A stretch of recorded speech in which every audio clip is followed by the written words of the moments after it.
Does that work? Alright, yeah, that probably works. Let's go. Possibly, probably, maybe. Nah. Yeah, it works. Alright, here we go. Alright. So, while we're waiting for everybody to come into the Discord, let's go ahead and get started with thanking all these followers who have recently followed that I have not addressed yet. Alrighty. Cobra Panther, thank you for the follow. Welcome to the archive. Cobra Panther, thank you for the follow. Welcome to the archive. Levitating Ace, thank you for the follow. Welcome to the archive. Kami Sayako, thank you for the follow. Welcome to the archive. Dat Kai, thank you for the follow. Welcome to the archive. Angel Adams 44, thank you for the follow. Welcome to the archive. Me Mango, thank you for the follow. Welcome to the archive. Romo Rousseau, thank you for the follow. Welcome to the archive. This is Mast. My girl Meg, thank you so much for the follow. Welcome to the archive. Apple Pie Nick, thank you for the follow. Welcome to the archive. And Hava Demon, thank you for the follow. Welcome to the archive. It is amazing to have you all here. All right, that was a lot longer than I thought it would be. That was a lot. Where'd all these people come from? A lot of them are friends of mine that I've known for a while. Some of them I haven't talked to like in forever, and then when they found out that I was doing VTubing as well as like streaming D&D and all that, they were all for it. And so I'm very, very fortunate to have such supportive friends. Even if I don't get to talk to them all that often, I'm very, very grateful to all of them.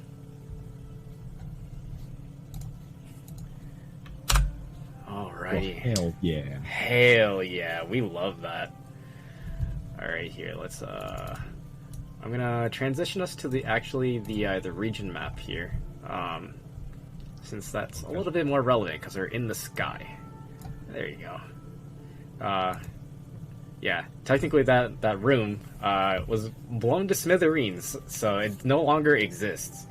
Yeah, like here, hold on. Let's take this. Let's take a color I can actually see, and then we're gonna go ahead and draw that in, and just like that, and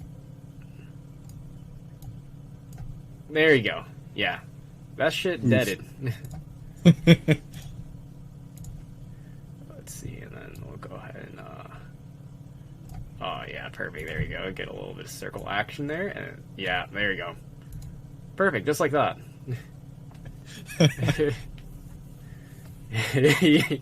It bugs me that these engineers couldn't make a circular wall. They made it oblong. Yeah. Oh, you mean around Bastion itself? Yeah. Yeah. No, I mean around the Capitol building. Oh yeah, the Capitol building. Yeah, the circle is oblong. Hey, listen, engineers have flaws too. They're not always perfect, I know that the engineer, for a fact, would blame it on the contractor. Oh, most likely, yeah. I mean, you can never blame yourself, because fuck taking responsibility, am I right? I mean, who does that? Yeah, imagine.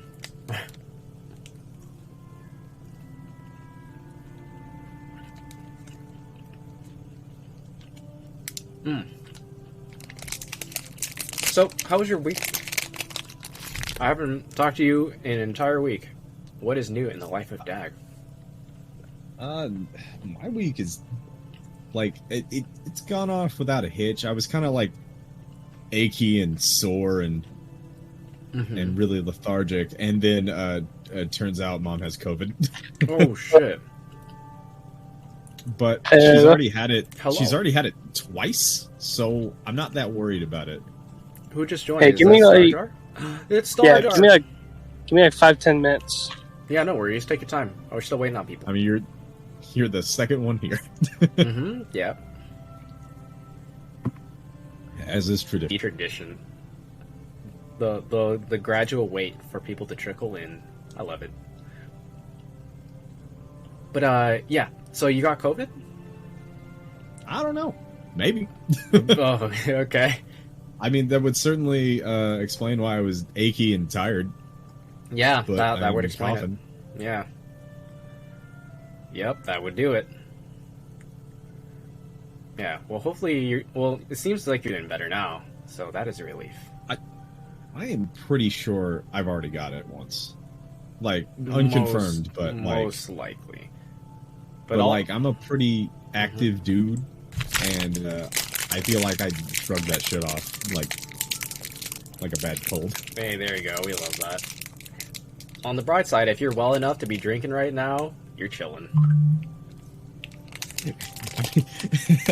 It's not just that I'm drinking. It's like I worked all day in the heat, and then I worked out when I got home, and now I'm drinking after consuming for like 200 grams of protein today. So like, damn, okay. If anything's gonna kill me, it's not gonna be COVID. It's gonna be the blood pressure. That's what's making me feel anxious. It's the blood pressure. My veins are made of steel. Hello. Hello, hello. Hello. Just waking up.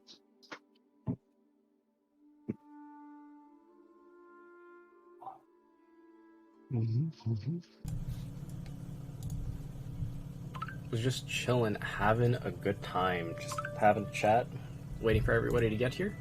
We're waiting on 3 more people now. We're waiting on Garamon, we're waiting on Gingy, and we're waiting on Magoo. Although Magoo already told me that he was going to be late, so really we're waiting for 2 more people, and then he'll join when he joins. Ooh. You already sent everybody the reminder.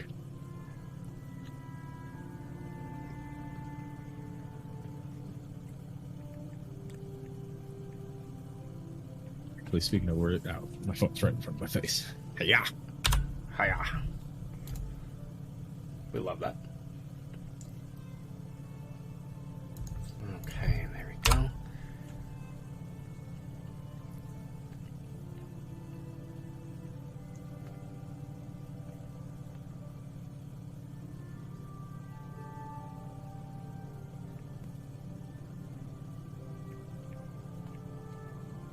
So, Shad, how's your week been? I didn't get to ask you earlier this morning. Pretty good, pretty good. Same, you know. Rest, white week kind of thing. Which means a little less sleep and a whole lot of rest. That's about it.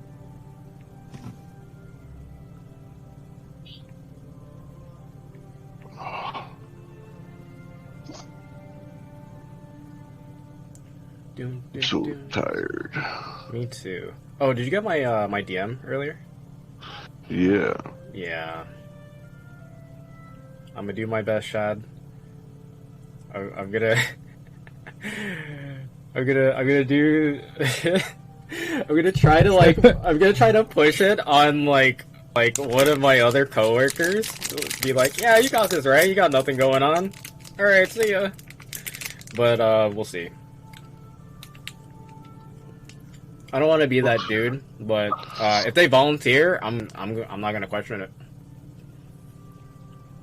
As long as you don't bail on the campaign, I can make it work. Yeah, I'm definitely not going to bail.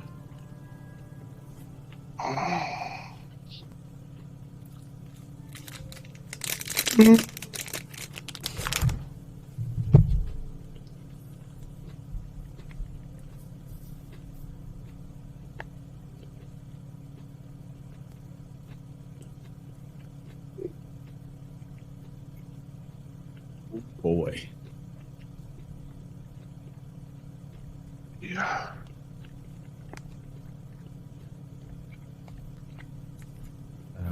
Oh, heck.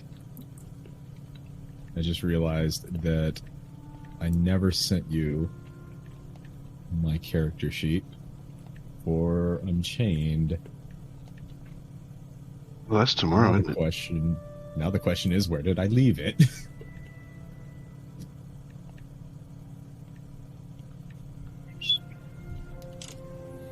That is a good question. Where did you leave it? Here. Okay.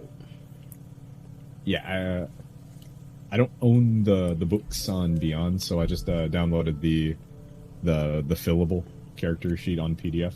Oh, okay. That is perfectly And so I fine. was just gonna send it to you. Yeah, as long as it's a PDF No, just- and it's filled out, that's all I care about. And I forgot how wonky my stat block was. Thank you, baby. Is it really that bad? It's not bad. It's just funny that I rolled Yeah. 4 14s. Yeah. You know what's weird? So, I received a message. I received a text, really. And it was someone asking, like, "Hey, are you interested in selling your property as is?" And I'm like thinking to myself, like, first of all, how did this person get my number? And second of all, who does that? Who just randomly texts some like the owner of a home and asks them, "Hey, are you interested in selling that as is? Like, hey, I want your house. I will pay you for the house. Give me your house." It's like, no, man, what? You know, baby. Real estate is probably going to become a very important commodity Back in on? the future. Yeah. Like, it's already too important right now. But, like, we're talking, like, if you just have land, you're going to be sitting on gold here in the next, like, 10 years. Can y'all hear me? No, really. You're cutting out It took- really hard. It took 5 minutes for you to say, can y'all hear me okay? That's how slow it came in.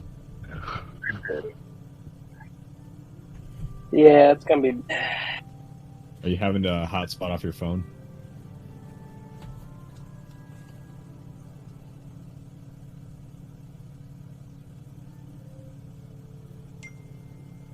Because I had to do that a bit last week, and I think the solution was just to run Discord on my phone instead, Yeah.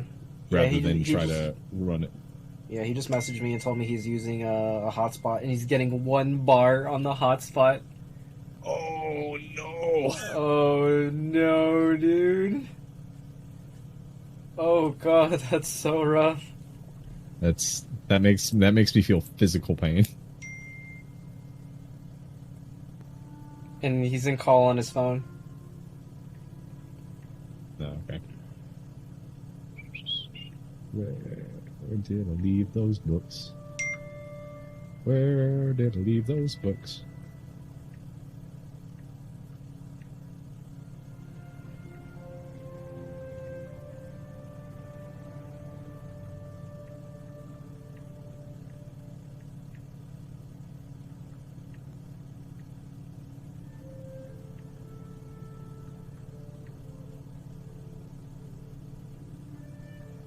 Okay. Here, let me send a message over to Magoo and Gingy and see where the hell they are at. Do. Uno momento, por favor, as I find out. This is the part where my 4th grade English teacher would have been, well, they're not hiding behind that preposition with which you ended your sentence. And I would be like, shut up, Miss Mitchell, nobody likes you. Damn, call her out by name, dude. Fuck.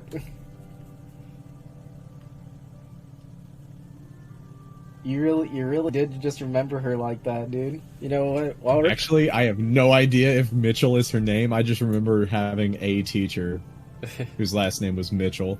fucking Michelin star looking ass.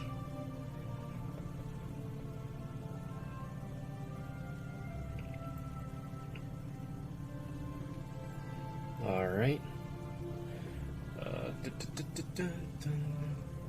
Oh, yeah, no, wait. 4th grade teacher was Miss Goodrich.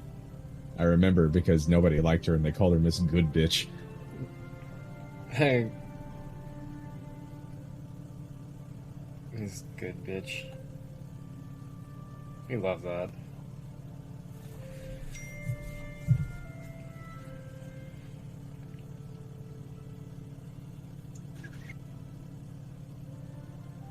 Hello? Hello, friends. Sorry about the late arrival. I had to help out a rep a little longer than I expected to today. That's all good. Welcome. How was your week? Here. Pretty well. I just finished running training.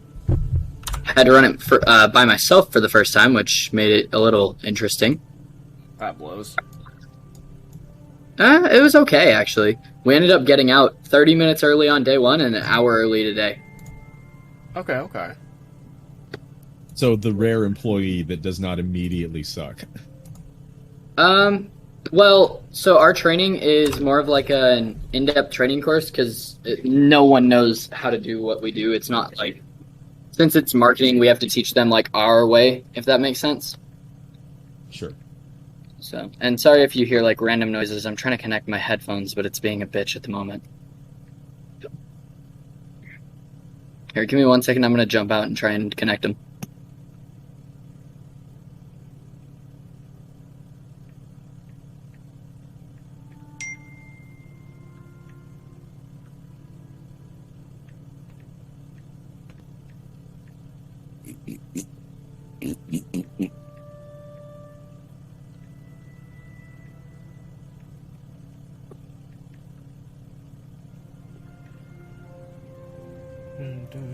Okay, let's see. What did Starjar tell me? Oh, okay. Here, let me try switching maps for you here. One moment, Star. You just text me, let me know whether or not you see it. Alright, let me... Perfect. Now they're working. Alright, let's see if you see this. Give me a moment to load everything up. Alright. I think we're chilling. I think Star is all set. The maps are loading for him properly. Low key, I think he's like on a boat right now as he's playing, and he's on Discord on his phone and has Roll20 on his iPad. Legend.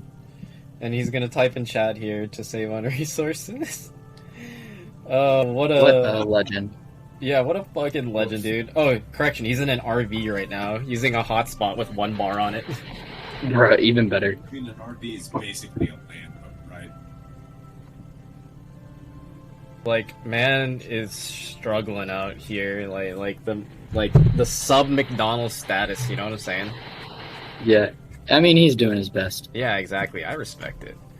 And okay, so we're just waiting on... Oh, here, let me message Garamond and see where he's at. I did shoot him a text. Okay. I don't know if he's seen it. Oh, wait. Let me also send him a message here and see where he's at. Can someone remind me, how is armor class calculated? 10 plus your dex value, like +2, +3, then plus whatever armor you wear. Some armors only allow a maximum dex value, but being a rogue, that's probably not you. Yep. Are you wearing light armor or studded? Studded leather, if I remember So correct. that's an additional +2. So you would have a 12 plus your dex modifier AC, and then I think Plus a you got ring of that. protection. Yeah, the ring of So protection. I'm at 15. Okay, cool. I forgot to fix that after last session. That's a more respectable number than the 13 or 14 you had. The 12 I had? Yeah, it was pretty good. The 12 I had? Yeah, Yeah. it is. You're completely correct about that. God, that 12 was hell. Yeah. Hey, at least he didn't have an AC of 10 for like a majority of like the start of a campaign. That's what I did with my very first character. I've played that game. I will never play it again. It turned out okay. Cowards. Okay, so Play also wizard. before we officially jump in, I want like official opinions here. Okay. Right? Okay. So, with the last level that I got, right, it was level 4 into Rogue. I have an ability score improvement. Mm-hmm. I was going to put it towards Constitution, and that would make my Constitution from a -1 to a 0. Mm-hmm. My other option is my Dexterity is at 15. So if I put it into Dexterity, I could get a higher armor class. You get 2 single points, so you could do 1 dex and maybe I think 1 I would to get con. 3, wouldn't I? No. You get 2 points to add to stat. Oh, do you? I thought you only got one. You get 2, so you can No, put you it get in two. So one you can stat. round out 2. Yeah, you can, if you got News to me. odd numbers, you can make 2 even numbers, and the even number is an additional bonus point. or News to stat. me. So that's going to put Yeah. that armor class up to 13, 14 with the and no, no, that is incorrect. And if your con goes up, you'll get retroactive HP immediately. So I'll tell you all right now. This is what I accidentally. Oh, I can't play that, can I? I accidentally typed 16 instead of just adding a 6 to the one, so I had 116 armor class. Oh my I god. had to It's not fix gonna that work. real quick. Magic missile. Magic missile. No, I mean I can block a magic missile once. And we took a long rest at the end of last session, did we not? Correct, yeah. So you all should be, I believe, level 6, if I'm not mistaken. Yeah. Yes. Yes, we're up to level 6.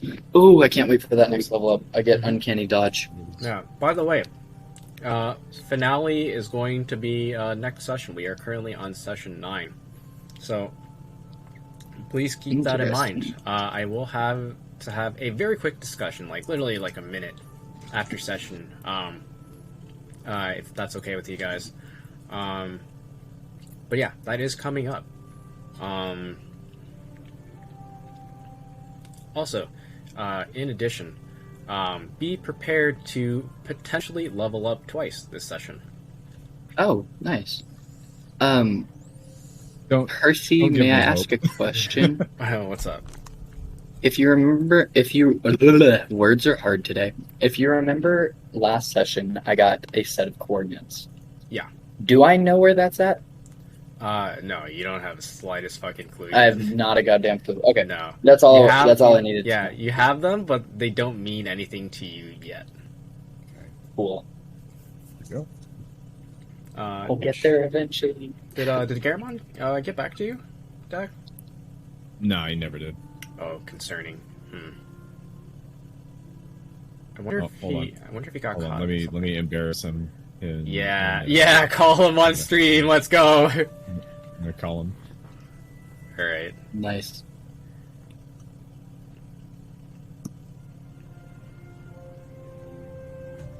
Do I have everything set up the way I need it? Yes. Okay. Well, Sorry, I'm reading no worries. what I put into things. All right. Well, at this point, it's 20. Hey, Rob. Oh yeah, there it is. Okay. Are you getting on? Oh my god! Okay, all right.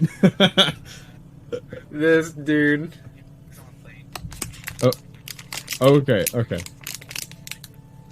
Okay, all right. All right, Bob. Called him Bob on accident. I've literally never called him Bob in his whole life. Yeah, he's gonna be here in like Name 45 drop. minutes. Oh, He fuck. is Name drop on stream. Okay. I mean, his name is Robbie. I'm sure he doesn't care. I've definitely said that at least once on stream. Yeah. Probably. Honestly, I don't think Garamond cares. My name Yeah, is Steven, I if that matters. I fixed my pipe pistol so that I have so I can keep track of how many times it's jammed. Ooh, okay. Because I figure that'll be helpful for me in the future. Yeah. All right. Assuming I can walk up to Damascus and go, "Hey, this piece of shit's jammed so and so times. Fix it." No can do, sir. You get what you get. Oh, I know. I'm kidding. Let's see. Kelsey says, wanted to say that I wanted to make some blood vials of my remnant blood for everyone in the party, and Jaral also wanted to imbue my helmet with the breathing thing after the long rest. Yep, that's totally fine. You can go ahead and imbue the helmet with that breathing. And also, you can go ahead and give blood to all. Give me all of your blood. all of your party members. Go ahead and roll me 3d4 as you collect blood into vials to distribute out to your allies. Rolls a 12. Oh no! Oh, dude, imagine if he did nat 4s every single time. That would have sucked. It's okay. I would have cried. He was gonna rest anyway, but all right. So you take 7 bleeding damage as you cut your hand open and pour blood into vials. There's luminescent. You slice yourself in public, and everyone looks at you like a freak. Yeah. So please note that you're all still at the meeting, sitting at this table here, like in the captain's quarters, right? And he's just chilling there, just sitting there with like vials lined up along the table, and he just has his like closed palm cut or like a gash across his hand, and he's just dripping this bright teal blood into each of these vials as he's just there. You know, it's like the equivalent of the one guy who kind of chews with his mouth open at the dinner table. You know, it's like that. It's kind of just weird. Yeah, that's what it's like. But there's also, I mean, put conservatively, yeah, it's kind of like that. I feel like there's a part of me that would expect the party to just be unfazed by this, while everyone else in the room is freaking out. We've already seen him just walk up to us and drag his hand across our swords to make them bloody before in a fight. So I feel like the party would just be unfazed. Yeah. Okay. Oh, he's playing with his blood again. Oh, actually, you know what? Kelsier is correct. Kelsier is correct. You guys are in your rooms. That's where we left off last session. Yep.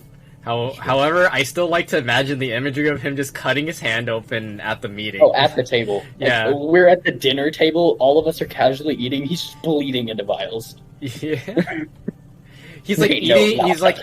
He's eating and drinking at the same time to balance out the loss. There's a slight bit of blood that gets on the side of his plate. Ugh. With the butter knife? Oh no. Yeah, man. Revenant touch people could be kind of weird. Not gonna lie. Not the butter knife. So what you're saying is that the prejudice is based on something. Okay, well, as long as we're not just being unjustly prejudiced. Yeah. Okay. Well, it's well past time. Let's go ahead and get started. The show must go on. We're still waiting on Magoo and Garamond, but as far as I know, they're on their way. Okay, so let's go ahead and do a quick recap then. Does anyone remember what we did last session? Honestly, didn't do much, but it was spectacular. I don't know. We kind of did a lot. I turned a $4 million palace into rubble. that was a thing. Did about 100 damage in 12 seconds. I'm pretty good. Mm-hmm. Pretty proud of that. Busting out of the door. Are you wanting a recap given, or are you wanting? Yeah, like a recap of what happened last session. Well, Triss Venomic got pissy with us and pulled out a Niall in the middle of the meeting. And the session before, she was trying to get everyone to sign a contract and a declaration of war.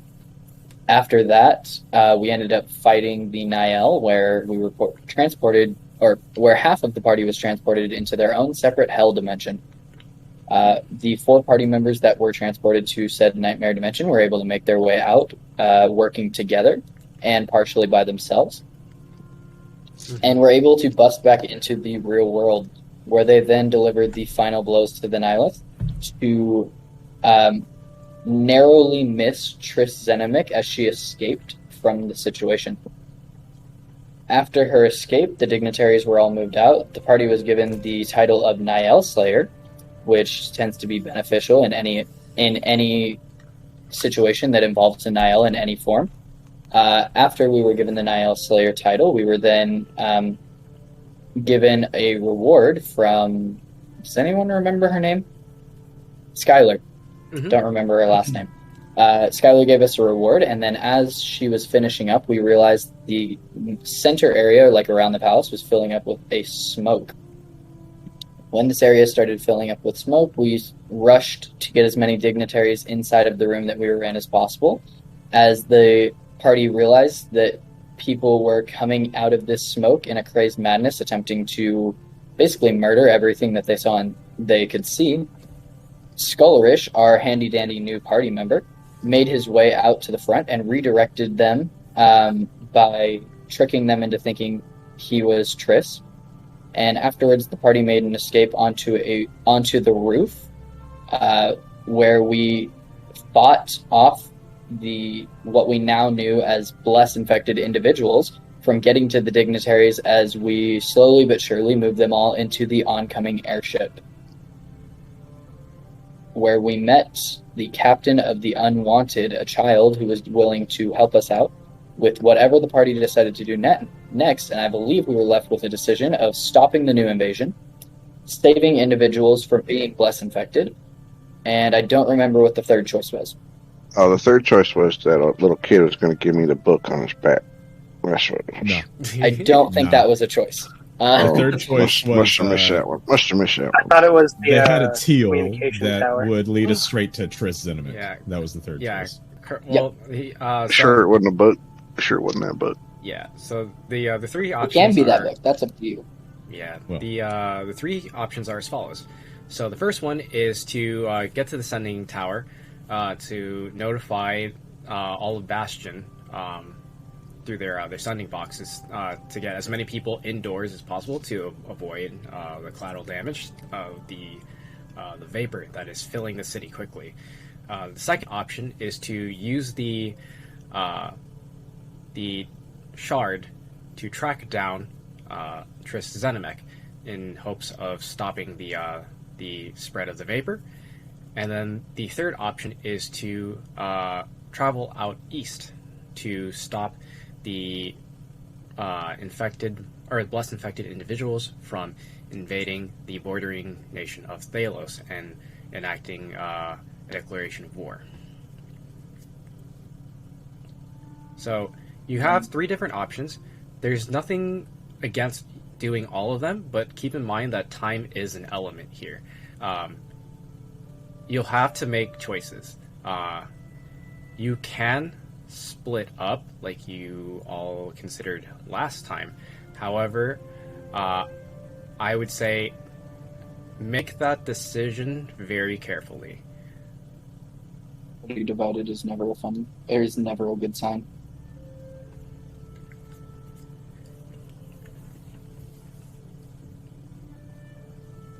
Oh, that, and also on the recap, I forgot that Scullerish also tried to seduce Zeal Oh yeah, that did after happen. making him throw up in his mouth. I mean, listen, it could have been fun. You don't know that. No, the throw up in his mouth I'm talking about when he changed from Triss Zenimic back to Scullerish. Yeah, watching the transformation part. Yeah. Yeah, that caused Zeal to basically hunch over and almost throw up, and then he used the same trick without Zeal's knowledge to turn into a Lyra trinket and come over and try and seduce Zeal. Yeah, it'd be like that. All right. Yeah. And so that's where you all left off. So, what do?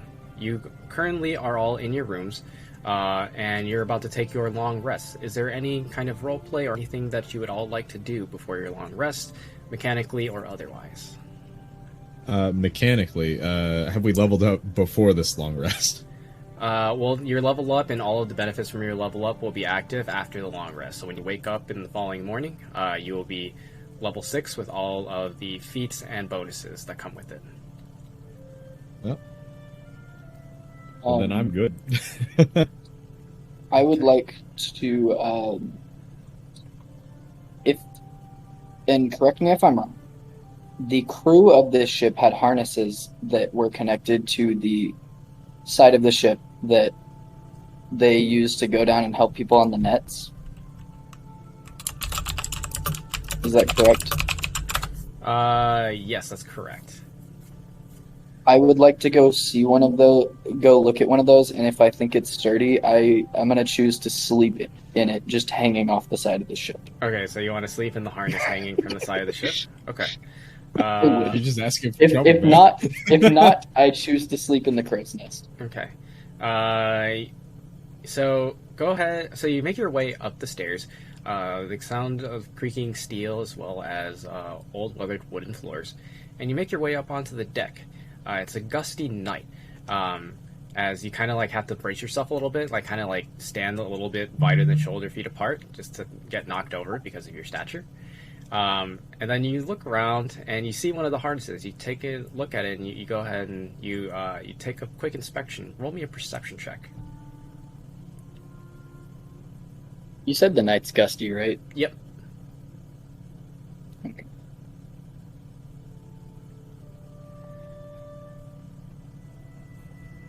All right. With your perception check, you kind of like you look at it, you tug on the cable itself. You take a close inspection of the anchor, and everything looks pretty sound. And then you take one more moment to test one last thing as you drop the harness off over the side, and you watch as it just tumbles around, spinning and bumping into the underside of the airship.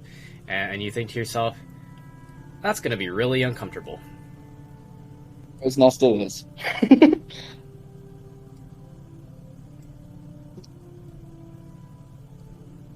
Okay, so are you going to still hang off on the side, or? No, I'm gonna sleep in the crow's nest. Okay, you got it.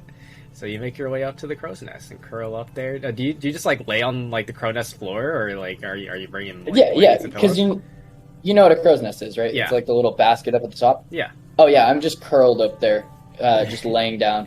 You're just literally Relaxing curled in up the in a wind. bucket. No, I'm just like enjoying like the wind, kind of sprawled out as much as I can be across the crow's nest floor, Oh, okay, I got and you. just enjoying the nice breeze and going to sleep with it. All right, I was imagining you just in the fetal position in the crow's Oh nest. no, All right, no, like I've got like an arm hanging out over the side on one side, like in between the railing, just hanging out over the side, and I'm just laying down, All relaxed. right. And so you go ahead and you rest in the crow's nest as you watch the darkened clouds pass by as the night goes on.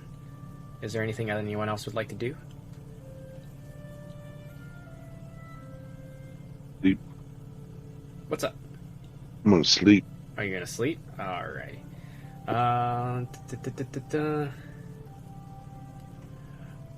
Alright. So, Kelsier, you'd like to talk to Jaral, is that correct?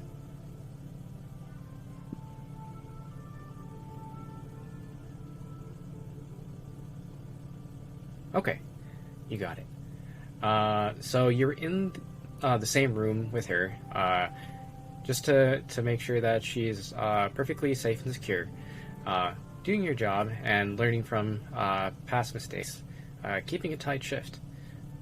Luckily, due to your race, you have no issues staying awake and doing your job properly. As you do so, you go ahead and you introduce the ideas that you have in mind, and to that she replies, "What are you saying exactly, Kelsier? Are you saying you're interested in becoming a Monos?"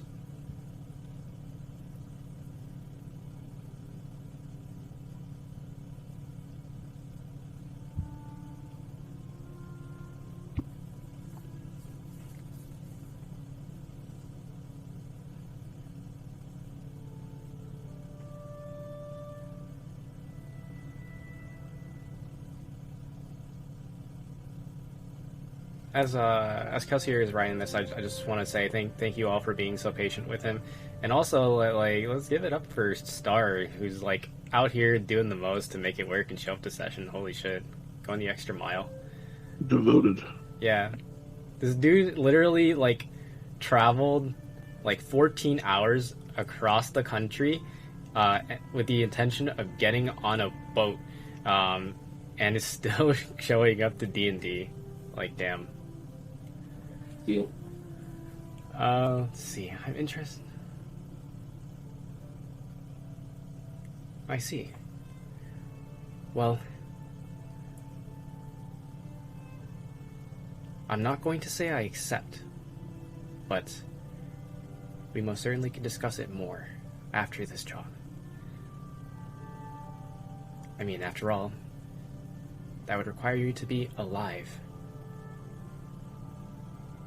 As long as you promise that, there's a high likelihood.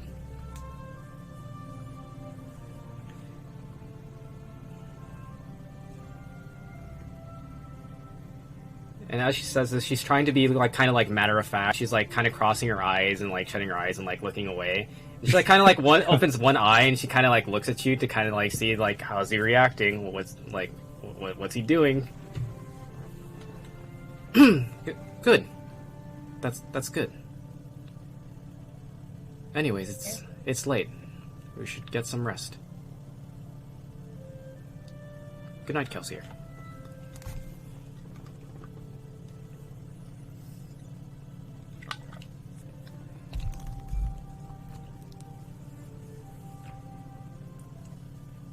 Good night, Get. I'm guessing that's autocorrect. Yeah. We love it. All right. And so that ends our evening, as you all can now mark off a long rest. You are all now officially level 6 with all of the bonuses and features that come with it. Huzzah. Perfect. We love that. And it is at this time that you all have a decision to make about what you will be doing. There are several challenges presented in front of you. So now you need a plan of attack. Speaking of which, Dural is very quick and prompt to wake you up, Kelsier. She simply just kind of shakes you and just says, "Wake up, it's time to get up." And she just leaves the room and begins to go to everyone else's room, knocking on their doors with the side of her fist, being very short to get everyone up to their feet. 5 more minutes. Not 5 more minutes, Skullrish. As she like with every word she like pounds her fist against the door every time. She is not having your nonsense, as she then finally just like swings the door open. Oh shit, skibbies. Get up, Skullrish! And then she like storms out of your room like huffing and puffing. And then she goes over to Fexner's room. I'm up. I think. I'm up. I'm awake. Okay, yeah. You hear the rustling of sheets. I'm like just throwing everything off. My armor's clinking because I didn't even take it off. I just slept in it. Oh, damn. I just opened the door. I'm knocking on my damn door like you're the town guard, son of a... she Okay. She kind of Okay, like yeah, she kind of gives you like a glare, Skullrish, and then just kind of like huffs a little bit, and then moves over to everyone else's room. She doesn't get an answer from Kane or Zarn, and after some long knocking, doesn't get a response. And she kind of just gives up on that and moves on over to Zeal's room. And she, like, at this point is, like, dual-wielding at this point. It's, like, 2 fists. Doop, doop, doop, doop, doop. Wake up! Wake up, Zeal! Yeah, I don't think he's in there. And, like, getting, like, a little bit irritated and a little bit anxious, she does something somewhat uncharacteristic. She hikes up her knee and then just drop kicks the door open. As the door flies open, she like swings and swivels her head around, like sweeping the room, and doesn't seem to find him there. Unbelievable, of all times. Anyways, for those of you who are here, let's go. Let's get up to the top of the deck and discuss on what we're going to do. I'll have food and provisions brought to us as well. If you have any requests, now would be the time.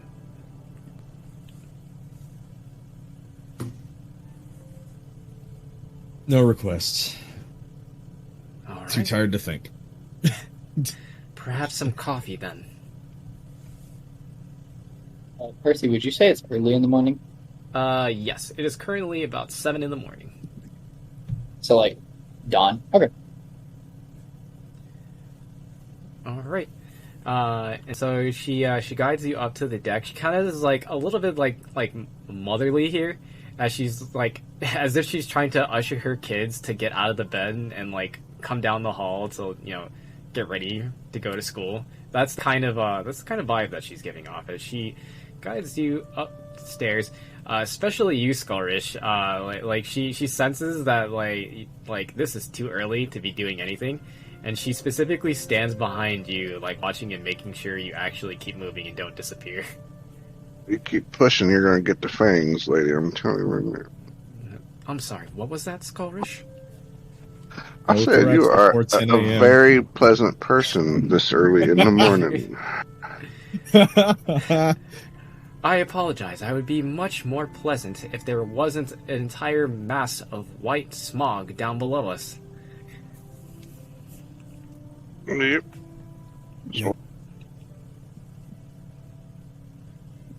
Anyways, has anyone seen Zeal? Did he tell anybody where he was going? He has to be somewhere here. There's nowhere for him to go except, well, God knows how many feet down. Okay. Yo, Zeal, just you out here? a very meta comment. This would have been so perfect if I had been able to like be off on the harness. Like, Yeah. just they look over the side, just see my ass flashing. There's no way there's no way you actually would have gotten any sleep down there. Oh, for sure. Like, not. no chance. Is Silverwing here? You take the bird? As you reach up to the top, you can see that Silverwing is curled up on top of the deck, just kind of just snoring away. They're relaxed, but he senses you right away as you make your way up top. They open their eyes and they kind of just give you like a loud chirp before curling up again and going back to sleep.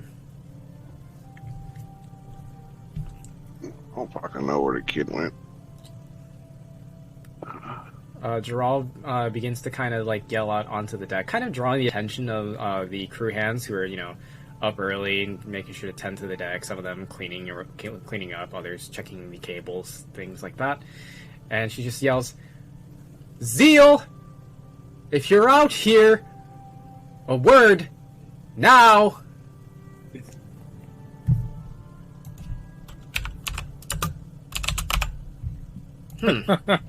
Strange. Well, I guess he loses out on his cut then.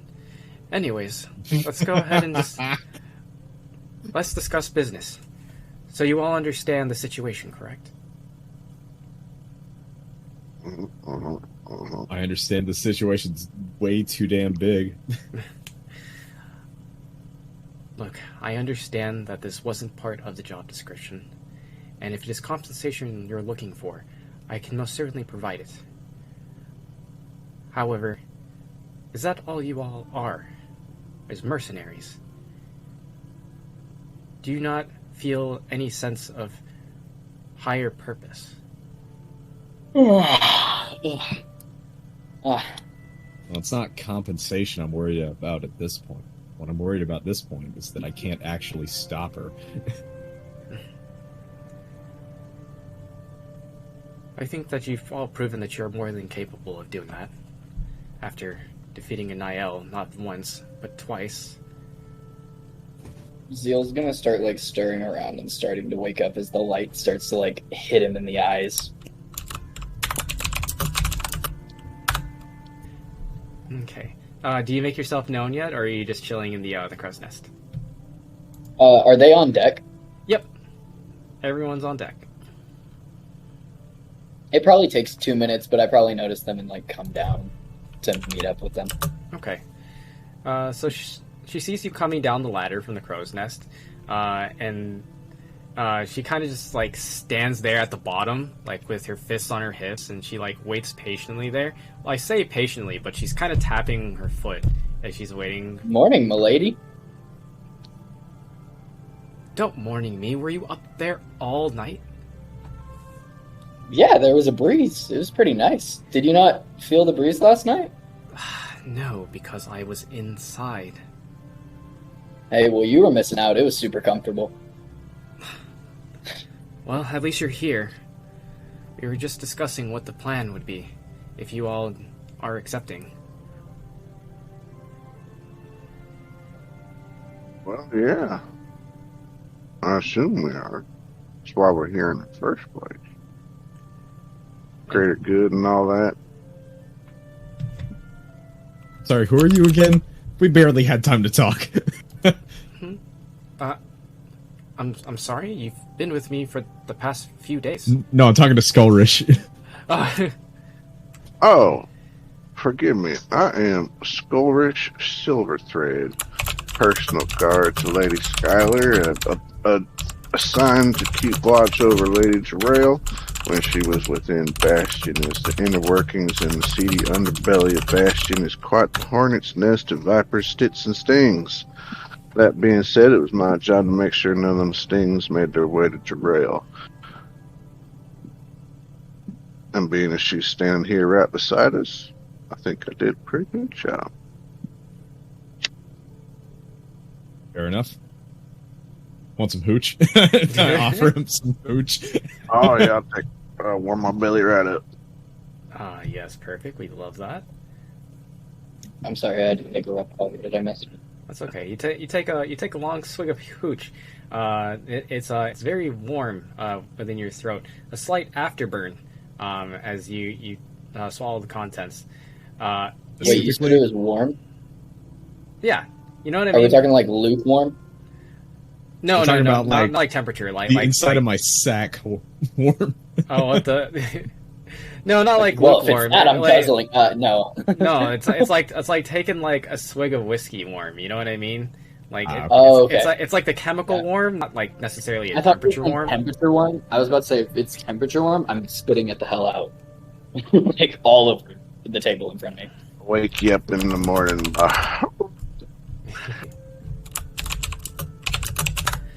All I right. look at Fexnar and go, shots? No, I need this for magic, actually. Some Oh. some morning drinks. Love that. We're not getting hammered. I just wanted to swig. So Fine. Kelsier interjects and he says, "We have options to choose from. What plans do we think are most important?" Well, the way I see it is, you gotta weigh it against two things. One, the first thing we might be able to do is go down there and help out the people of Bastion. That's immediate. That's what we can help right now. But that saves the needs of the few against the needs of the many in terms of stopping the all-out war. Those are the two most important things I can think of. But that's just my opinion. You guys say what you like. The question I have is, what exactly can we affect? Like, we've said that there's the option of going and trying to stop the war from happening, but what did 6 pseudo-magical a-holes do against an entire army of rage zombies? Well, that's what I was going to mention. What's slowing them down from traveling over to the border is, well, that. And she points down at the sands. And like you can kind of like see like a slight shimmer that almost looks like a mirage, but what you see in reality is striders that are constantly just kind of slithering every which way in every direction. The southern spine, in and of itself, is just one giant cesspool of striders. When you really think about it, they can get across. Eventually, they will, but the striders are definitely slowing them down significantly. With that in mind, we have this airship and the favor of the King of the Unwanted. And we also have a bird in our One possession. board. Yeah, one board. So, but let's think about this. What's causing it? It's definitely the bless. We all know it's the bless. Yeah. We've seen it what, happen. What's It's the been reason for the explained to bless? See, that's a good question. Because we know we have a line on Triss. if we think it's Triss, the Striders might be able to hold them off long enough for us to stop her and get her to stop it from happening. Yes, that's correct. Our intelligence from Rune has confirmed that Triss is responsible for controlling the blessed infected individuals. Right. So, which direction, can we tell which direction Triss is in? We can track her. Yes. We have a shard of her Nihilith core Correct. So, or something. Skullrush was right about weighing the needs of the many versus the few. You know, I wake up some days and I'm like, shit, I'm going to be right again all day long, just like every other day. It's a hard curse I deal with, but you Oh, know, Just like every other day. But it's like every other what day. I'm always getting at, right. though, what I'm getting at, right? So you're right on Tuesdays, Thursdays, and Saturdays, huh? Yeah, If absolutely. Triss is the same direction as the things we need to do, what if we make a pit stop? So, like, if she's the direction of the comms tower, we can pit stop at the comms and then We don't know that go yet. after her. Well, that's what I'm asking. We can track her. Can we tell what direction she's in? I say we roll that bitch. All right. As you say this, Gerald pulls out the shard, and she can kind of feel the pull. It's pulling down and to the northeast, towards this location, the marketplace district. And she points out into the distance where you can see like several like different market stalls, some Here you go, baby. tall towers, and kind of seems like a blocked off area, a squarish looking blocked off area. And she says, "Over there, that's where it pulls, give or take." The Blessed is moving towards the east, right? It's spreading The all Blessed across. infected individuals? Well, yeah, the blessed infected individuals are moving to the east, and then the actual vapor itself is spreading from the center of Bastion and slowly working its way outwards. And So what if we... Go ahead. Oh, I was just going to say, what if we go after Triss and stop as many of them as we can on the way? I have concerns about confronting Triss right away. Yeah, well, most young So- whippersnappers are concerned. I think we should hit Triss up, and I think we should send an airship on some sort of intercept mission for whatever blessed motherfuckers might get through the sand Okay. striders. Guy who is new to this group, let me lay some knowledge on you. I'm Triss listening. was working with this cult that we were going up against, the Silver Mask cult, right? So the Silver Mask cult had a lab, a secret lab, a lab full of Solitude tech in the bottom of the city. This Solitude lab had six weapons that were specifically made to kill Niall.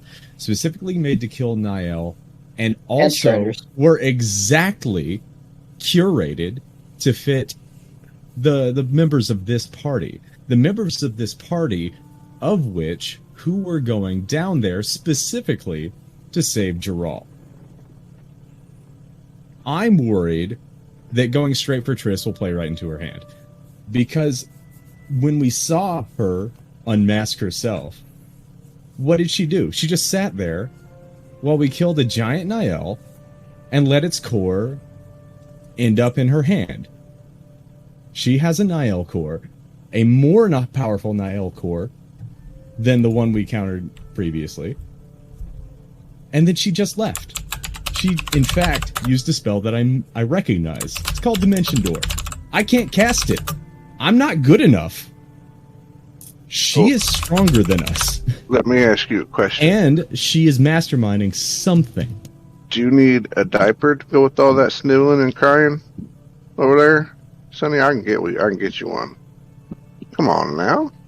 Listen, man, if you're going to throw insults, just But don't even talk here's to me. the thing. You're right. Triss had weapons that were perfect for all of us. A little too perfect, right? That's assuming I'm even right about that. I'm rocked about this, to be clear, guys. What if she thinks she can turn us? Or more importantly, what if we convince her she has and use that as a way Hold to on, get hold in? on. That's not even all the factors. We found a platinum Monos coin down there. Why was it down there? In the lab that Triss was working in. Is Triss a member of Monos? Is she being compelled to do this? And if she is... The moment and he if... asks that, I'm going to look dead straight at Gerald. And she says, listen, I don't know every single member of the Monos. We all kind of isolate ourselves to our own sects.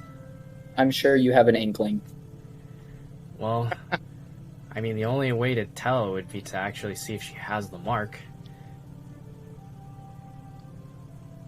What's this about a bark now? And so then... No, Lexnar, she didn't just ask you to bark. So... That's not at all what I said. Oh, it sounded like you said, what's this about a bark now? So she kind of, like, looks at, like, all these somewhat shyly at first, and then, like, kind of, like, ushers you, like, behind, like, some barrels, in which, like, she kind of, like, sits behind it, and, like, you know, she kind of peeks over at the barrels again, and then continues to wave over. Do you go over there to see what she's doing? Yeah. I guess. Okay. So then she leans over and picks up her top slightly, exposing her back. And you can see there that at first it appears to be some kind of purple tattoo, a circular shaped one. And it looks like an intricate clock. However, the difference with this tattoo is that it actually moves across her skin. And you can see that the purple hue only fills up to a certain point, and slowly but surely, if you look very closely, diminishes over time. It kind of sounds... This is meta. It kind of sounds like a psionic tattoo from 3.5. Yes. It's similar to that, yeah. Can I Arcana to see what it is? Yes. Anyone who's proficient in Arcana may roll Yeah. Arcana at this time. Ooh. Okay. Anybody else?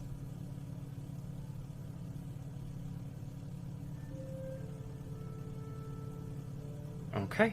Nice. All right. Those are really good rolls. Okay. So, Vexnar and Kelsier, you recognize this tattoo immediately. You only really recognize like what kind of tattoo it is, but you can kind of connect the dots as to like its purpose. This tattoo is a blood oath tattoo through an arcane ritual, and over several months of continual work of applying this tattoo, you can bind an individual to a cause, to a contract, or to a person, such as a patron. And in order to continue maintaining the contract... What's that background noise? Sorry.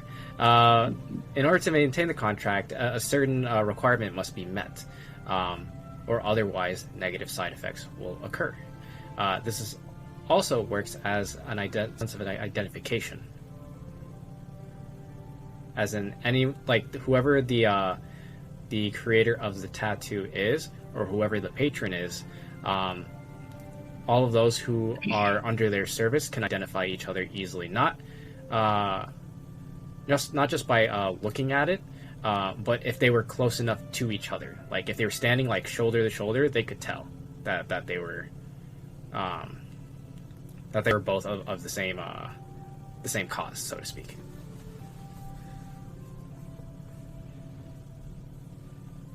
So, okay, so what I'm hearing is that, like, she may still not even be able to identify Triss, depending on what tattoo she has versus what tattoo Triss has, if they were both monos? Correct. Okay, all right. Yeah.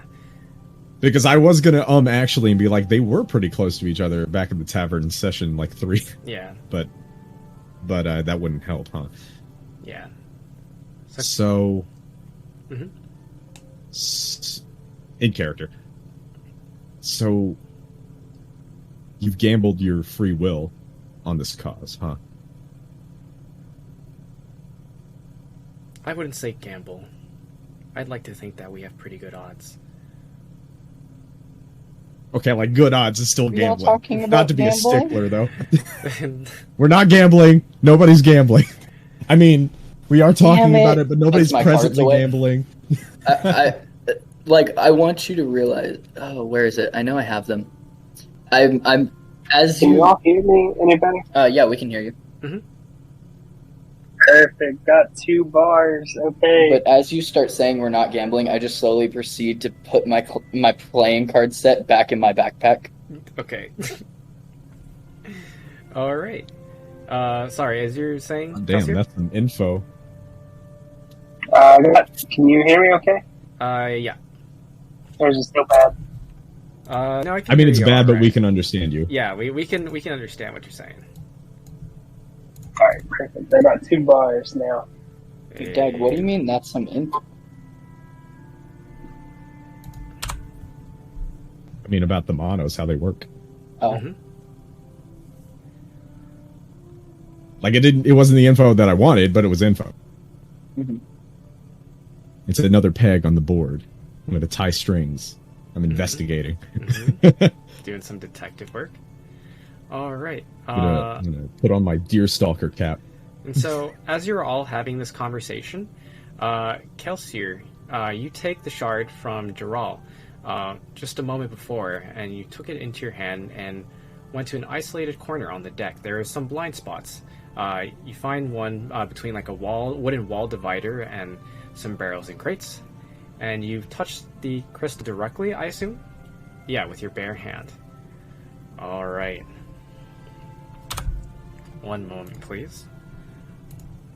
Ooh, the airship blows up and we're all pummeling through the sky. That would be pretty cool.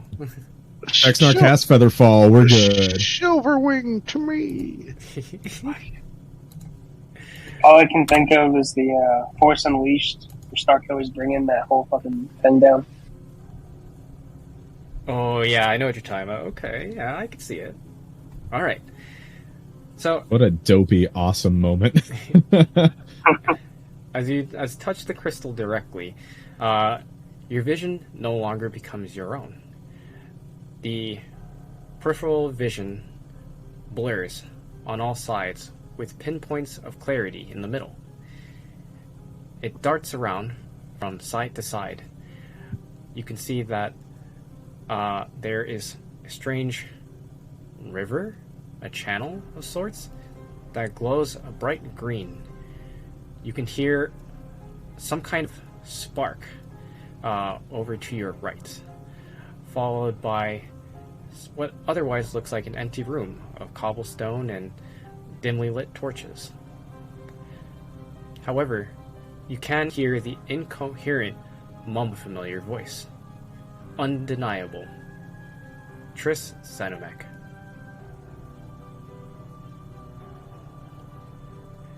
And as you are experiencing this, you can kind of just hear this creature just kind of grumble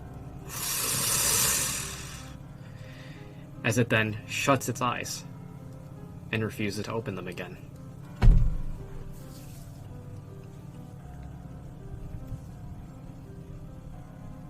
And I share all that, you know.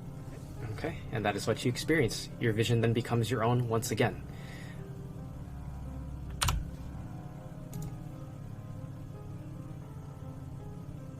Oh, I don't like that. She definitely knows we tried to to scry on her in some way. All right, and then you said you share that with the party, Kelsier? Yep. All right. Okay. So another piece of information known. And so Dural looks between all of you and says, well, what will it be? Will you take the direct approach and hunt down Triss? Or perhaps you'll save the people? Or will you go out east?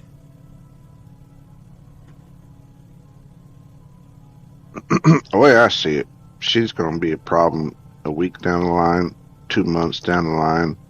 So we can obviously wait for her next mechanization of grand total take over the whole freaking continent, or we can just go kill a bitch right there.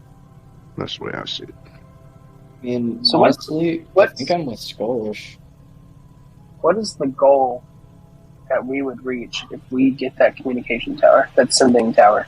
The primary goal would be to basically do a mass broadcast in the city to warn anyone who hasn't been caught in the mist yet that it is coming and that they should stay indoors to avoid it. So could we we can have all of us. And we get Skullrish in the tower, and he turns into Tricinemic. And we might not stop a lot, but we could stop a whole bunch by him saying to stop or do something. That is an angle I had not considered. Because it worked a little bit for the palace, but it didn't work for long. She could probably override that. And the blessed isn't going to stop just because he says it. I know. Is Runeford in this room? No. But he is underside. You actually happened to pass by him on the way up. He was in the captain's quarters. The door was open, and he was having a conversation with the King of the Unwanted. Oh. So I'll ask him. Based on your information that you gathered on the bless and the work we did together, let's say the person giving the orders was no longer giving the orders. What happened, do you think, to those bless infected individuals? Well, we don't know entirely all that much about what would happen, but they have to be continuously given some kind of direction. So if the source of that direction is no longer with us, then, well, they kind of just stop. Well, then we will assume that, let's say, she can no longer give those directions, but someone else could give them in her stead. That worked pretty good, wouldn't it not? Yeah, that would work. So then back in the meeting room, this is what I propose. Okay. I say we hunt that bitch down, we kill her. And if that works down to our benefit, then we go do the radio tower thing. According to Runeford, the guy who assigned me to all this blessed malarkey, if they can't get orders, then they'll stop doing their craziness. We might be able to use that tower and your idea there to make this happen on a large scale. I can do my best to impersonate her, but if she's still alive, she'll just undo all of our work there. And tacking onto that, if she's still alive, even if the commands change what happens to the already infected people, she's still going to be making the mist. She's going to be making more of it, so it's going to infect more people. So it's not going to change much. It might alter something slightly, but it's definitely not going to stop anything. I'm pretty sure if we go hunt her down, like Dag said, she's going to be quite the powerful opponent. Zeal, I'm pretty sure you're going to die. I don't think that cat guy. I don't think that cat guy is going to make it either. But we'll get through this as a team. Best. You know what? Worst comes to worst, Skullrush, I'll hide behind you because I know you're not going to die. That's the spirit, my boy. That's the spirit. You both tried to hide behind each other. Yeah, it's just a Congo line of people hiding behind Skullrish. Turns out that's Skullrish's real plan to survive is hide behind people. The ultimate strat. So this stinks to high heaven, but I think we ought to just cut the head off of the snake, honestly. Yeah. I don't know how I feel about killing Triss before I understand what's going on. We don't even know. We don't even know if she's the only one in on this. Wait, I don't know if this is all too mysterious. So Skullrish, you said they needed constant orders, right? I mean that's what he asserted. We don't know that. It hasn't been tested to a finite, Okay, and I look over at Fexnar. Didn't she teach you magic? I mean, I had been studying it it's really more like she got me to make that sort of muscle to magic connection. Like, do you have to concentrate? Do you have to continuously concentrate to cast your magic?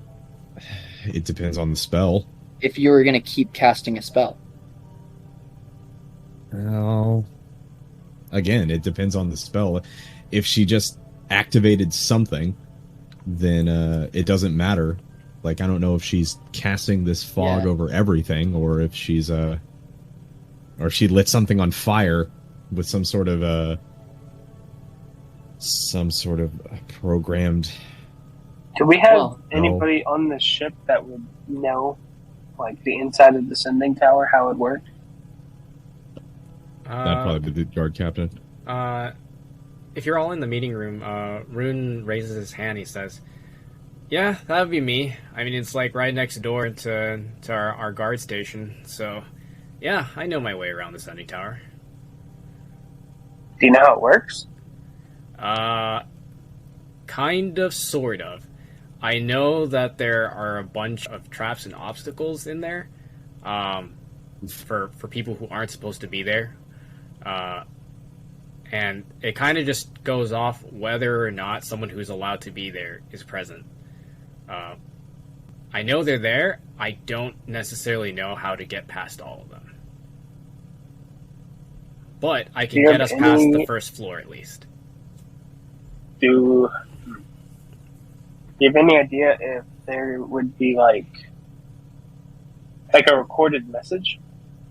No, it would have to be something you broadcast manually. Everything else is just trashy music and lame promotions. Hey, the Bastion boys are pretty good. Oh yeah, that's true. Oh, I love the Bastion boys. A man of taste, I see.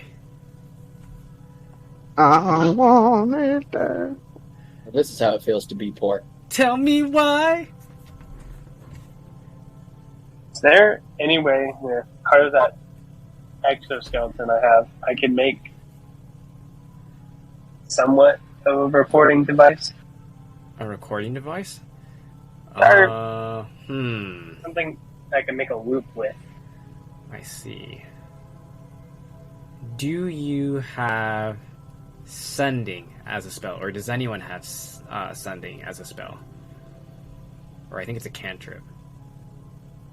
Sending is a third level spell. Message is a cantrip. Oh, okay, my bad. Yes, sending is a third level spell. Okay, so I'm assuming nobody has sending. Nay. Okay. No, unfortunately, you are not able to. Okay.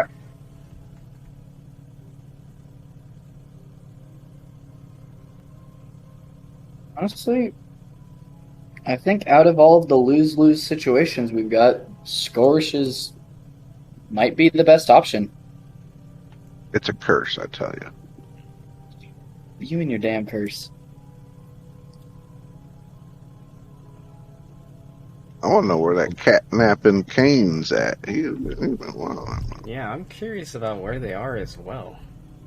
I'll message him. Well, Garamond said that he'd be here in like 45 minutes.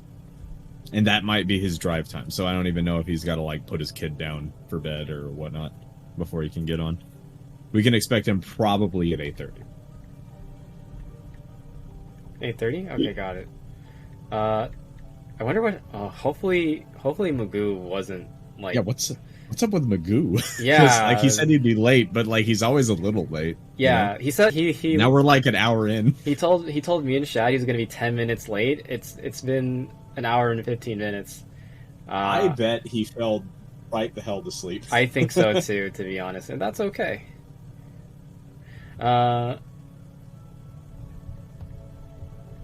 Okay, and so, Draw looks to you and she gives you your time to have this conversation. She's kind of standing in the threshold of the captain's quarters as you're all having your meeting, and she says, "So, have you all come to an accord?"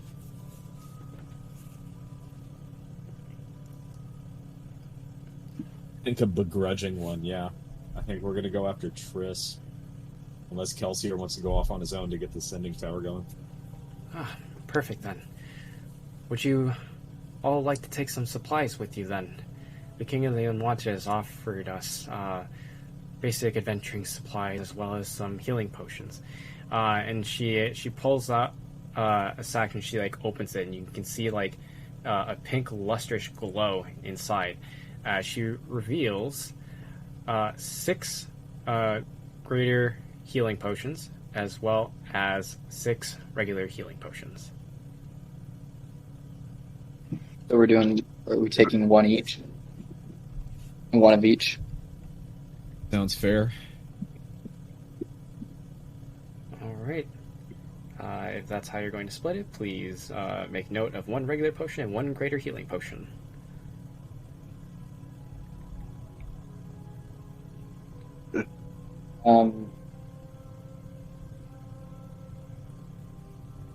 I want to slip past her and go ahead and go talk to the captain.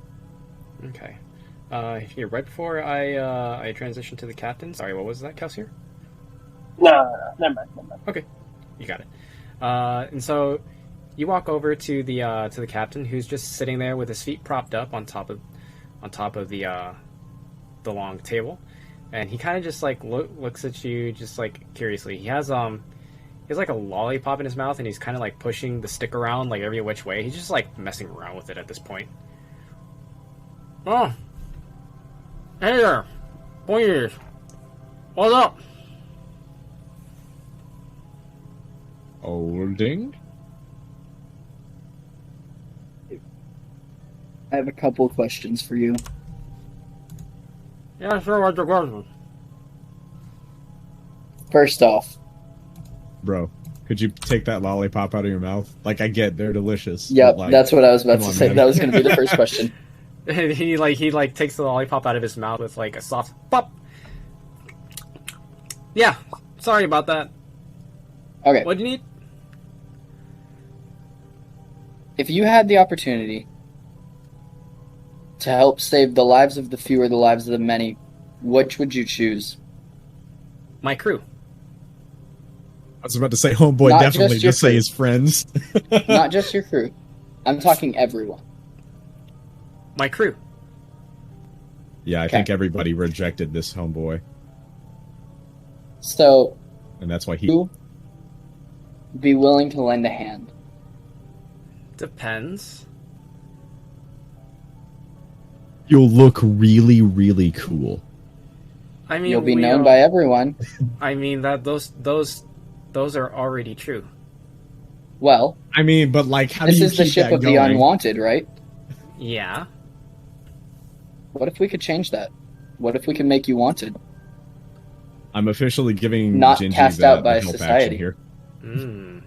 Okay. Interesting. What if I could offer you an opportunity to help do that? Roll me a persuasion check.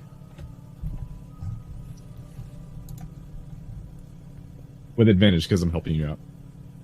Yeah. Okay. Yeah, you're both double 17. teaming here. Okay. It It's a sounds coin flip. tempting. All right. But we want pay as well. That can be arranged. I didn't Now- even ask you how much. How much are you thinking? 20,000. 20,000? 20,000. Ooh. I look at Fexnar and just say, go get the okay. I Okay. don't care how many dignitaries you have to pull together, get the okay. Okay, I'll try. Okay, so I go up to every dignity, and I start a fundraiser. I start a GoFundMe. Yeah, I was Yeah, gonna I say. Literally. Okay, so now I want to look. Remember yesterday when you were on the roof and I was slapping you in the face, telling you to get it. It's time to really get it together. Right now, we need your help. So I'm going to look at the captain and I'm going to ask, so, if you were paid, if you and your crew were paid, Mm-hmm. would you prefer to help the lives of the many or the lives of the few? Well, when you ask me it that way, it's really the lives of the few. I mean, really, the only people I care about are my crew. So, meanwhile, Are the- Dag, as the you're few? yes, the few. Meanwhile, Dag, or Fexnar, as you're running around to all the dignitaries, like in their individual rooms and up on top of the deck, and you're basically like doing a GoFundMe, so to speak, as you're kind of like panhandling to them, trying trying to get some funds. A lot of them are surprisingly willing to offer you what they have. Not all of them have a whole lot, but some of them have sizable amounts in their coin purses. Some of them have, 1,500, 2,000 gold. They're dignitaries. A lot of them are quite wealthy. Some of them are merchants as well. Have quite a bit of money, and you manage to scrape together just enough. You scrape together 20,000 gold. However, as the last person hands you their coin purse, they say, "Hold on, just a moment there, sir." And he kind of puts his hand on your shoulder. On whose shoulder? On your shoulder, Fexnar.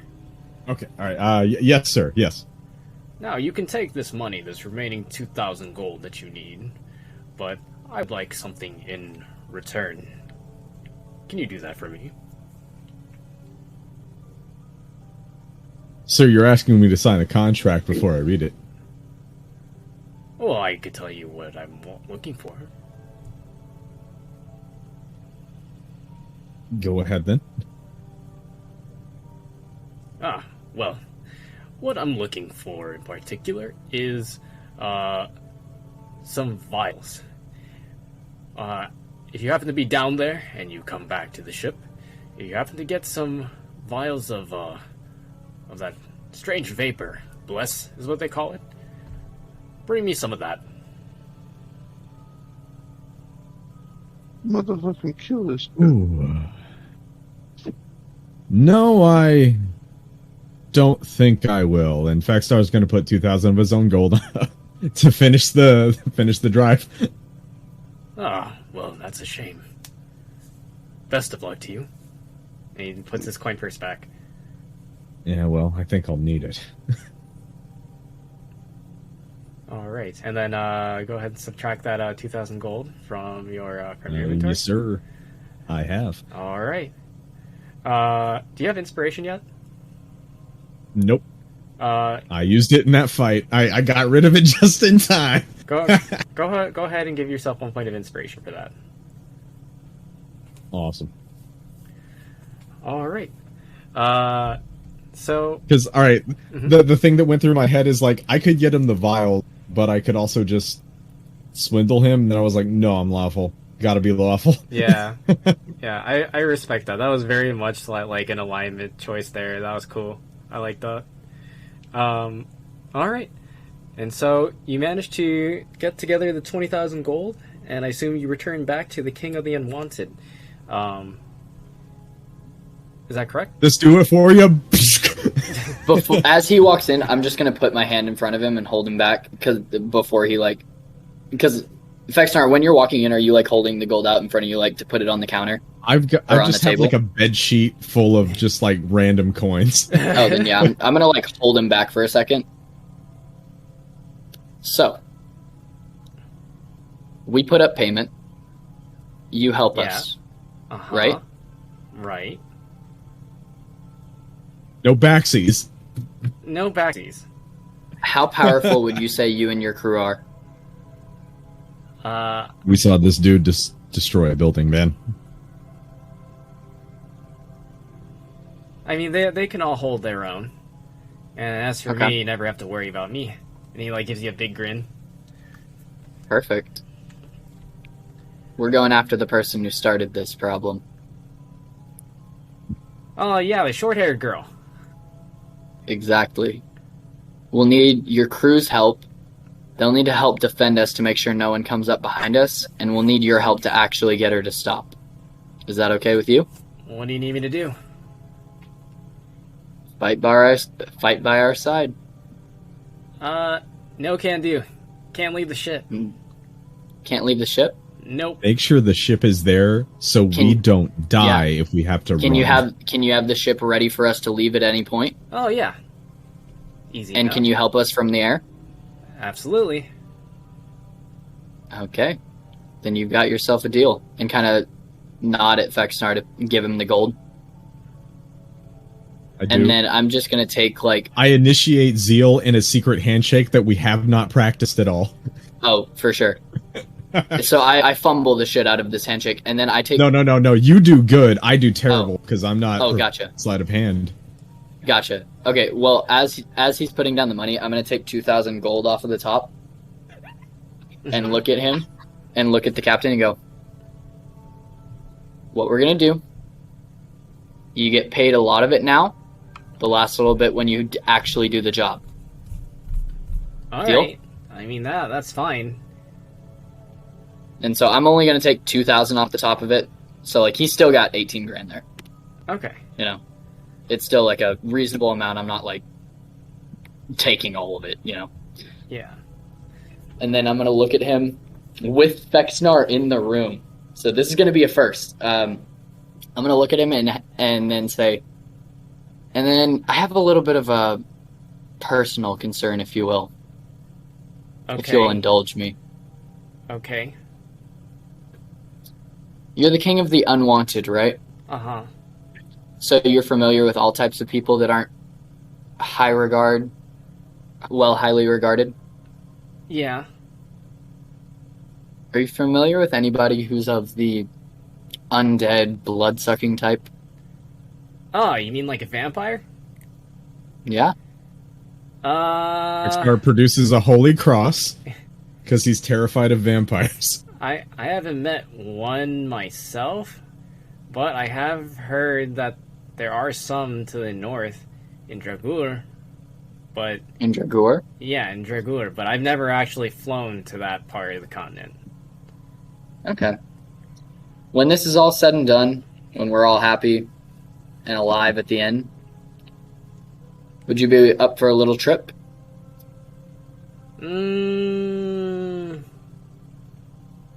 I think we've established in these past two sentences that happy and alive are both relative. Yep, It I know. it depends. Compensation will be given if we get to that point. Yeah. I don't know. Honestly, kind of don't want to risk my crew there. Because no airships really fly over Dragur.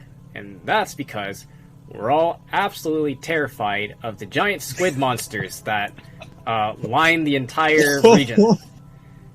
There are some really big ones. Like Leviathan class things that just reach their tendrils up into the air and pull entire ships down. And Oh, hell yeah. I choose life. I'm gonna eat one. Okay. Well, hey. We'll talk about it more. I might have another place that I might need help getting to after, but of course that's a concern for later. Alright. So, prepare your crew. Give them an idea of how they're going to be helping us, just holding back the line, giving us room so that we can get in and get out. And then I will come back to you with more details later. But let's go ahead and start making our way towards the market district. Yeah, I can get you guys over there. I could just fly you over. Perfect. Alright. Well, it sounds like we have a plan. And as he tries to finish this Oh, sentence... by the way, Meta, that was what we agreed on, right? We were all comfortable with going after Triss. I think so. Okay. Okay. I personally don't know I- if killing her is going to do any good, but Fair. I am down to go confront her. But I it's do think that was like what we decided. And so I just wanted to make sure that I didn't give the wrong option, like misunderstood the situation. It's gonna feel real good though. You know what I mean? I don't know, True, man. true. Cool. I just had to make sure I wasn't Magic. giving them the wrong, giving the wrong thing to the captain. What's up, Gus here? I personally wanted to try and go look for Xander and Damascus. See if I can find them at all. Okay. We do have a bird. We can go in two different directions and meet Do you- up at some point. Do you say this out loud, Kelsier? Yes. Yeah. I do too. Oh, okay. Oh, Uh, I look him dead in the eyes and say, "Can you bring them back?" If I find them. I don't, even if they're infected. Okay, time out. Yeah. Let's get this show on the road. Let's talk talk and fly. Talk and fly. Come Oh, on. we are flying. We're already flying that way. Yeah, we are presently flying. yeah. You're currently flying over to the marketplace, and as you mentioned this, Kelsier, Rune is still in the room, and he interjects. hopefully, in theory, if everything goes to plan, even if they are infected, should be able to, A, find out where they are with whatever she's using to control them, and B, should be able to help neutralize whatever is causing their infection. Hopefully.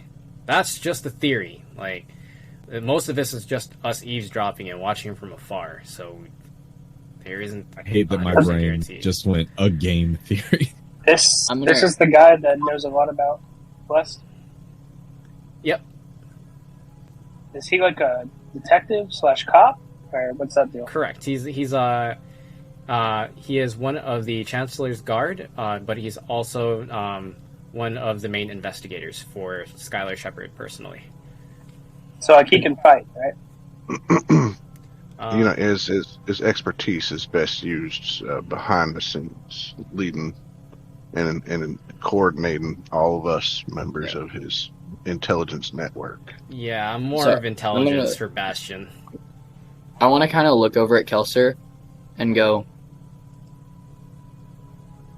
if you think that going after Damascus and Xander now is the best thing to do, that's understandable. But we're about to be in the fight for our lives, and honestly, I think we can... Pretty soon, we'll have Triss' dead body right in front of us, and we'll be at that tower, and we'll tell all these infected to stand down. Exactly. We'll have old Xander and Damascus come right on up to us. Be paging Xander and Damascus. Meta real talk, though. What's up? I feel like... Well, hell, where the hell is Magoo? Yeah, that is a very good question. That is like we've been stalling hardcore at this point. That better have been one of them. We have. Hello. Hey, it's Magoo. Thank God. Thank God. Oh God. Late. Dude, we've been stalling, trying to not make the three-way decision, waiting for you. Oh yeah, I thought it was gonna be late this morning. Remember? Well, yeah, but I thought you were gonna be like 10 minutes late. Not an hour. Oh He did not say hour and a half. That was my bad. He did not say hour and a half to say. So we were like, might be. No, that's all good. We did end up kind of making a decision. It's not. What are we doing? Or it's not officially we made, made but a we're leaning towards just going after Triss. We are at the precipice of a decision, baby. Yeah. We've made a plan to make a plan. I can play Sarn. I'm familiar with the life cleric dwarf. Okay. I've actually got this. If Sarn's okay with it, I don't want to play his character without him being okay with it. Let's see. Can you contact Robbie real quick just to get his permission? I don't think he's going to respond to me on Discord, to be honest. And if he's here in 10 minutes, think- no big deal. But Hold on. Okay. Let me check something right quick. Hold on. because we But got yeah, Magoo, basically right now, the point that we're at, we've started making our way in the direction to go fight Triss, with a general idea that is probably what we're going to do, but we haven't like officially made the decision. But what we did figure out is that if we stop Triss, there is a high likelihood that it just kind of makes the bless infected individuals almost inert. Like they'll just stop dead in their place and not really do much. And then the plan is to have Skullrish turn into Triss and then go to the comms tower and call off the dogs, basically. Okay. Apparently they need like constant direction from what we understand. Oh, okay. So we're looking at going to the east border? Yep. Northeast, Marketplace District. We're gonna kill a bitch. It's Okay, gonna be- Right now we're Magoo. kind of like here Yeah. in the airship on our way over. Go ahead and discuss amongst one another. I'll be right back. Kane, I need you to make yourself known to Fexnar. Fexnar, Hi, you Fexnar. found. Hey, Oh. Kane. Yo, what up? What you up, slept dude? in a long time. Sorry, man. You So, know, I need okay, an extra about long cat that- nap. About that sword you found in the... I stayed up all night studying, and I think I can identify... I found a sword. Hold on, let me pull up my notes. While they're having this conversation, Kelsier, I'm going to talk to you about the helmet that you imbued with the blessed stuff. We're level 7, right? 6. Six. Oh, If you I remember last conversation. I imbued my helmet. Yep. And my armor. So and if I you know I want the gave other you. one, Yeah, I gave you 40 gold with the intention of getting the helmet. Was that something you wanted to go through with? I'd just keep gold, and I'll just give you that helmet back. Okay, so you'll give me the helmet? Yeah, I just needed it in order to Yeah, for sure. imbue my stuff. And so, what is the actual like official like thing for the helmet? Can you just like drop it in chat? I think it's like 1 hour breathing. I don't think there was like an actual name that got dropped. Okay. We were just told like helmet of breathing. I just needed to know so I can add it to inventory. Alright, sword.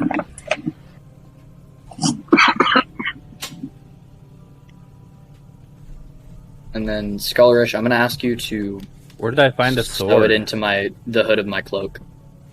Okay. You found a sword You inside found of sword the when night. you were in your- In the nightmare. Oh, Remember you brought it out. yeah. Oh, yeah. What's that? Did we identify that? I want to identify that. Not yet. I am casting the identify spell for you right now. Ooh, gotta- interesting. And We then got an identify caster? That's awesome. Yeah. We were looking I for think- one of those earlier. Scullerish, Took I'm a gonna level ask of you- wizard, baby. Oh. Yeah. Scullerish, I'm gonna ask you to sew that helmet into the cloak that I wear. If we You got mean, time, Kelsier? if we got time, because it's a delicate process, needle and thread and getting it just right and a stitch and such. You can just, not go through a whole spiel of sewing technical Yeah. bullshit. Oh. Okay.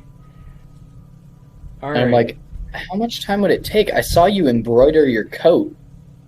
Well, yeah, that's it. That's an easy, quick stitch. But this is something that needs to be able to last through combat, thick and thin. You need to be able to put it on and put it off with just a whim and not have to worry about the stitching and the delicacies there. And it's going to be more like a double stitch with the reinforced leather cording going through it. You see what I'm saying? I love this. I love that you actually know this much about stitching to be able to like tell this. Like that's honestly really cool.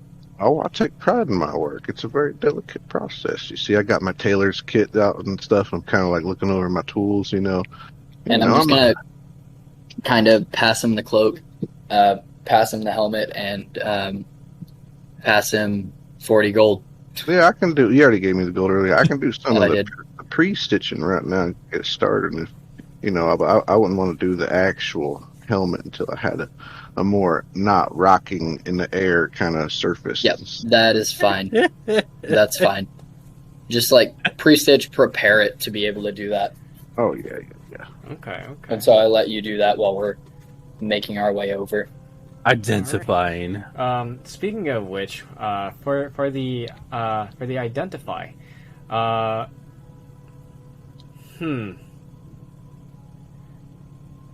interesting. Okay, Exnar, meet me in secrets. Oh boy. What? Yeah. Bexnar's eyes glaze over as the blade Yeah. takes control of his mind. All right, Vexnar. As you cast Identify upon the spell, or not upon the spell, sorry, upon the sword, you hear a voice within your mind. Oh no. This is one use of the Identify spell. Note: item, sword, material, steel, 180. This item is imbued with one attribute. The attribute is as follows. Attribute is hold on, I gotta double check his notes. Dream Eater.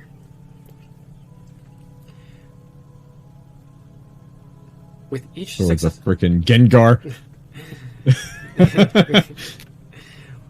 with each successive attack on a Niel, the damage will increase by +1. This stacks infinitely.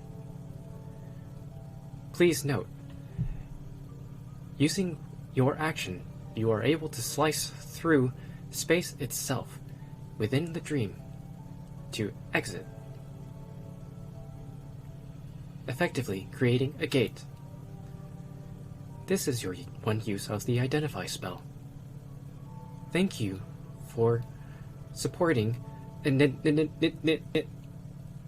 then, like, you can kind of just, like, hear, like, the voice kind of, like, fade out.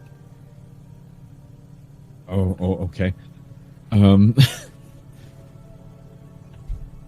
that's said it. quality 1080.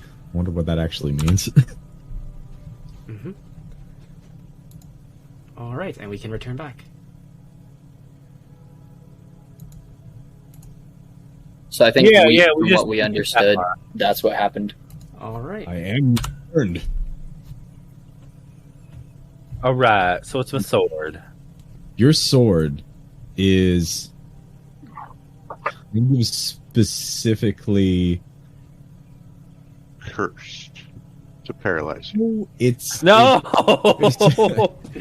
it's kind of specifically geared towards if you lick it. fighting Niall. Every time you strike a Niall, your attacks are going to become more powerful each time. And if you ever get caught in the Niall's dream, you can slash at will to exit. Combo hit. Seems to be the perfect Okay. tool to surviving a Niall encounter. So every attack I make on a Niall, it increases in power? Is that what you said? Every time you attack the Niall, it will stack 1 damage stronger each time you attack them. Combo. You hit him once, plus 1 damage. You hit him a second time, Plus you're 2. plus 2 damage, etc., etc., etc. Yeah. Yeah. And then I can cut my way out of a Niall's dream. Yep. That's actually dope as shit. It effectively creates a gate outside of the... So, like, the gate that was created when you all, like, work together to escape, you can do that at will using an action. Or, no. Nice. Yeah. Specifically, you have to use an action. So if you're in combat, for example, in the dream, you can exit, but you must use an action in order to create the gate to exit.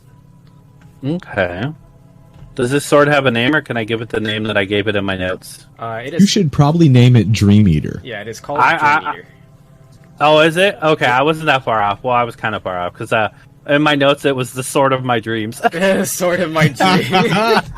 Nice. I mean, it could be like Dream Eaters hyphen like the streams. Nightmare fuel.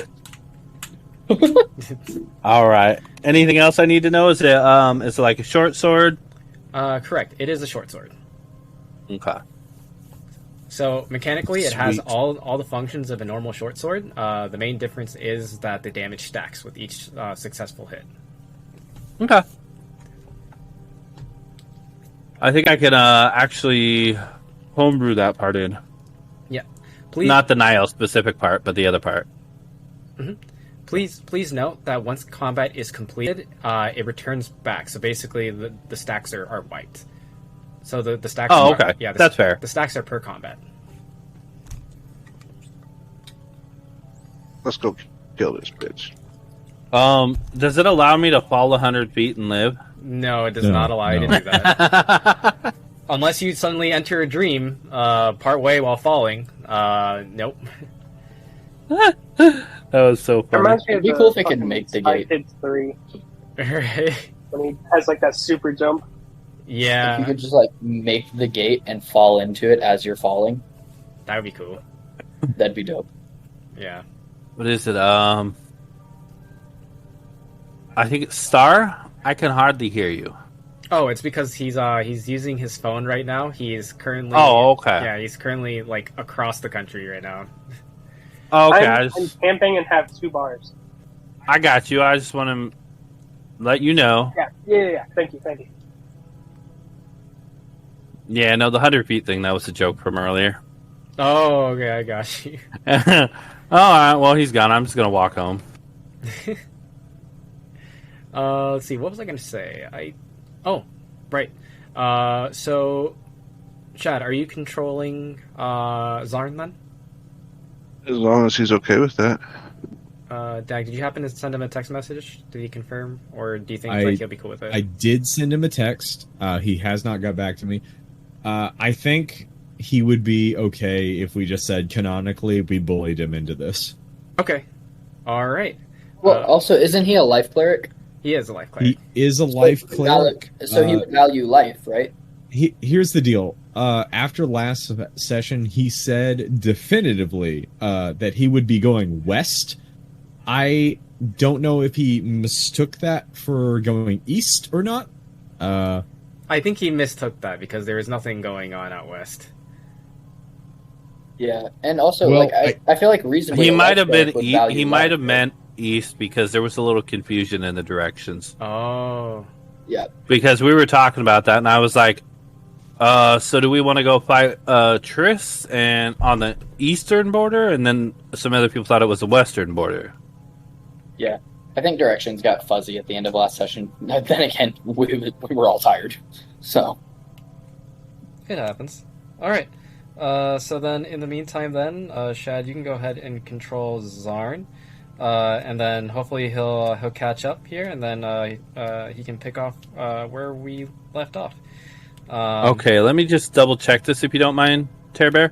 Sure. So every attack versus Niles is stacks 1 damage. Cut my way out of the dream, and then once combat's over, stacks wipe. That is correct. Beautiful. Bear. I've been calling you Tearbear for ages now. Yeah, you have. I love this. I respect the consistency. All right, All right. let's go kill this bitch. I know when we started, you were like, "No." Yeah. All right. Let's go apprehend this criminal. So Yeah, I was about to say, we don't even have to kill her. Technically, that's kind of what I was getting at earlier. I prefer to know what the hell is going on. Yeah, if we get her unconscious, she can't be giving orders. Will she And live she if can't I really shoot her cast in the a spell. face? She'll live if you say it's an unlethal attack. Because 5e To lets you her pull face? punches. I mean, yeah, It's there's like a whole you- skull, you know. I can It's make like an unlethal attack to your Galen's face, skim your cheek whole with a build. bullet. What was that, King? This Okay, is I thought we Dalen's said build no down to threats the before All 10. right, hold up. Hold on. Go ahead, King. This is just Dalen's build down to the teeth. Oh, okay. Like this will be second nature. Cool. Easy. I got this. Sweet. Oh. Yeah, no, he's an optimizer. Hell yeah. All right. As are you all still under, or are you making your way up to the deck, or To the deck. okay? So I'm gonna make To my the way deck. back to the captain. How much time do we have? How fast does this airship go? well, it's going pretty fast. You're all about halfway there already. Yeah, right about where Okay. this ping is right here. Yeah, is where you are currently at. You're almost just right over the destination. However, as you all make your way up the stairs to the main deck, before anything else can be done, you suddenly feel the entire ship begin to rock, as you can hear a loud boom, boom, boom, boom, boom, as you can hear the splintering of wood, a steel bending, the creaking of the integrity of the ship, as you can now feel your proprioception shift, a dropping sensation in your stomach as the ship tilts over for a moment, veers off to the side, and then suddenly stabilizes itself out. The captain starts to push his way through with his small stature. He's like kind of like trying to like force his way between like large individuals. Out of my way! What I might do you get do? that, but I just Zarn I is going to cleared the way go. for him because Zarn's going to go below deck and see if there's any place where there's hull damage and start using his mending cantrip to mend the hull. Okay. oh my god. You got it. All right. And so you start to mend any of the holes that are there. Some of it is lit aflame, but you manage to snuff it out just in time as you slowly try to piece together the important components that make up the wall. It's not completely sealed off. There is very much an intense draft that bellows in to the inner cabins, but it's just enough to help stabilize the ship. Slowly but surely. It's a very long process. In the meantime, you can hear the yelling of the crew above head, and you can hear like the ringing of a bell as they're alerting everyone that they're currently under attack. What is everyone else doing? I would like Finding to a look Lyra. and see what's attacking us. Okay. So you make your way up on top of the deck here, and you see this. One moment, please. While A this de- healing is going on, I'm going to find Jamal. Okay.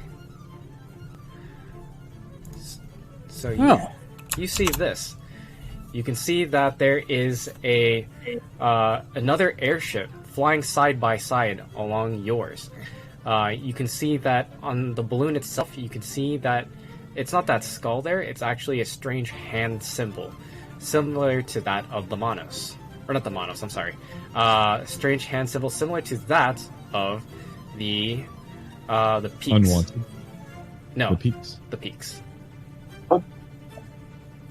What are the peaks? Do we know of these peaks? It has been mentioned subtly a few times before, and you have seen the symbol previously, but this is the first time that you've seen like an actual like entity representing that mark. Okay. And upon it, you can see many different silver masked figures, as well as two individuals with ornate masks. Silver is still in manner, however, looking very much different from those around them. Currently, there are many of them who are manning the cannons, who are firing in volleys. There's still cannon fire flying over your heads. Some of it is trying to aim for the balloon. Others are hitting the side of the ship. Wood and metal splintering every which way. The explosions are deafening as you make your way to the top of the deck. Do I happen to know anything about airships? Specifically, their balloons? Roll me a history check. In the meantime, Kelsier. May I get on a... Yep, go ahead. Anyone who wants to make a history check to see if they know anything about airships may go ahead. In the meantime, Kelsier, you make your way over to Jaral's room, and Jaral is kind of just kind of sitting, kind of like in a fetal position with her hands over her ears, like she's in distress.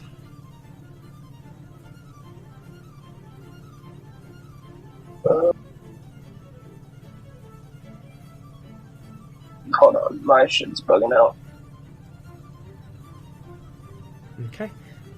While you're deciding on what you're going to do, Fexnar, with your history check, you know that the airships stay afloat with two particular components. There are thrusters that are underneath, powered by Remnant, and there's also a balloon that is propelled and fueled by some kind of gas, some kind of combustion, and that's what keeps it afloat.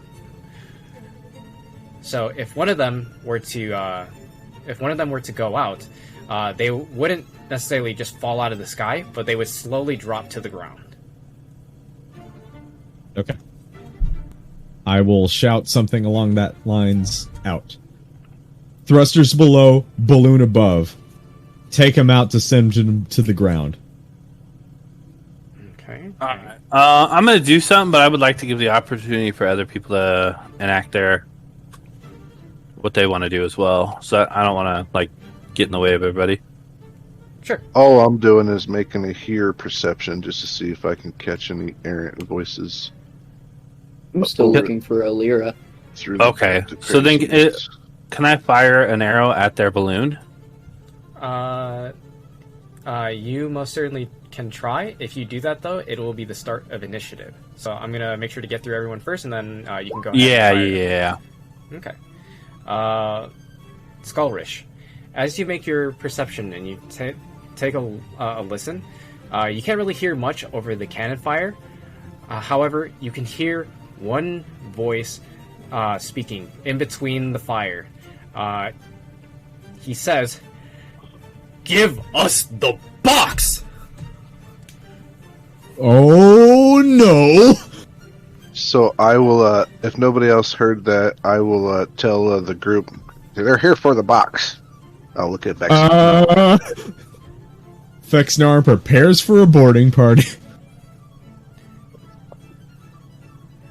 And as this happens, you can hear chains begin to repel. Click, click, click, click, click, click, as this large makeshift wooden bridge begins to extend forward, and followed by multiple chains. Clink, clink, bang, bang, as they just plow through the side of the ship, hooking in as it slowly pulls the airship in.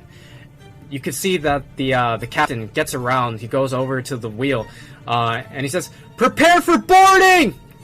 As like all of the other crew members begin to kind of like spread out towards like the cannons. Some of them are loading their rifles. Others are getting their crossbows. Others are pulling out their swords, ready for an attack. Does anyone else do anything else at this time? Can y'all hear me again? Yep, we can. Yeah. Okay, perfect. It was starting to bug out. I can barely hear y'all. It's all good. Do you do anything with Jaral at this time? As you find her there, like curled up?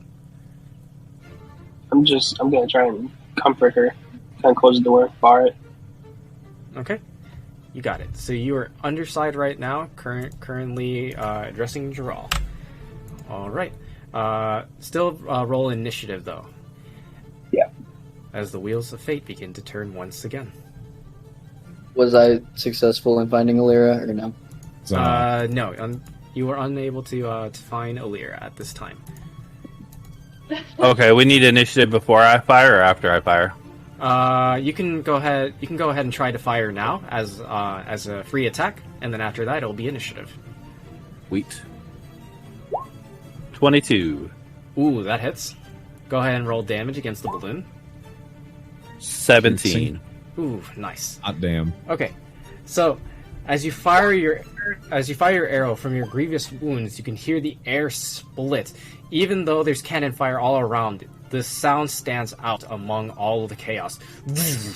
As you can practically see the air ripple, and it collides against the balloon. It does not pierce it. However, you can see that there is a notable dent in the side of the balloon. It appears to be reinforced. However, it is damaged. All right. All right. Let me go ahead and check for initiatives here. Oh, sorry. Let me roll mine. Did I? I did. Yeah, No, I didn't. No, you did not. Yeah, you gotta roll it. And then I'll go ahead and start adding people to... And Percy, I want to run to the restroom real quick. Go ahead. But if you get past my first turn and I'm not back, assume I'm just still looking for Alira and readying sub expectations. If I'm back, then I'll actually do something else. Okay. You got it. Cool. Okay, so then Zarn got an 18. Let me go ahead and swap this music, as we are now about to enter combat. I think this is my first D&D airship fight. Yeah? Really? Let's go. Yeah. Throw on some Pirates of the Caribbean music. I think it was the first time I've ever been on an airship in D&D. Yeah. Oh, y'all ain't been living. This is many a first. Well, we've been on airships and been attacked by like wyverns and stuff, but never had another airship come upside and grapple and have an airship dogfight against the airship kind of crew boarding you thing. Never had that happen, so this is cool. I'm glad you like it. Hell yeah. I'm fucking hyped. Kelsier, let's see, what was yours? 21. Alright. Let me add your token back for a moment so I can get your...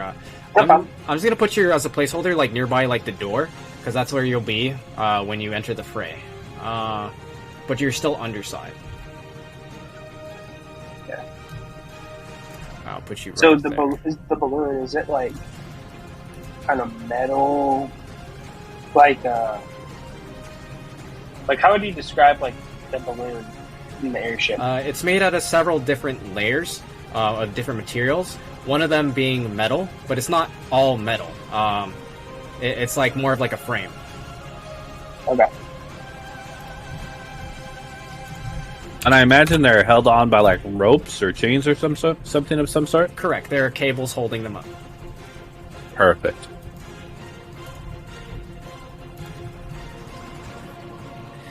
Okay. Gonna work out famously.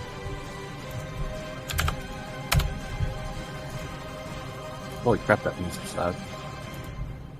Yeah, It- this Never track think is a little bit loud. I had to turn it down a little bit. Well, I was thinking you guys could probably hear it Yeah. through my mic. that is no. that is possible. I'm not hearing an echo. What the hell, Percy?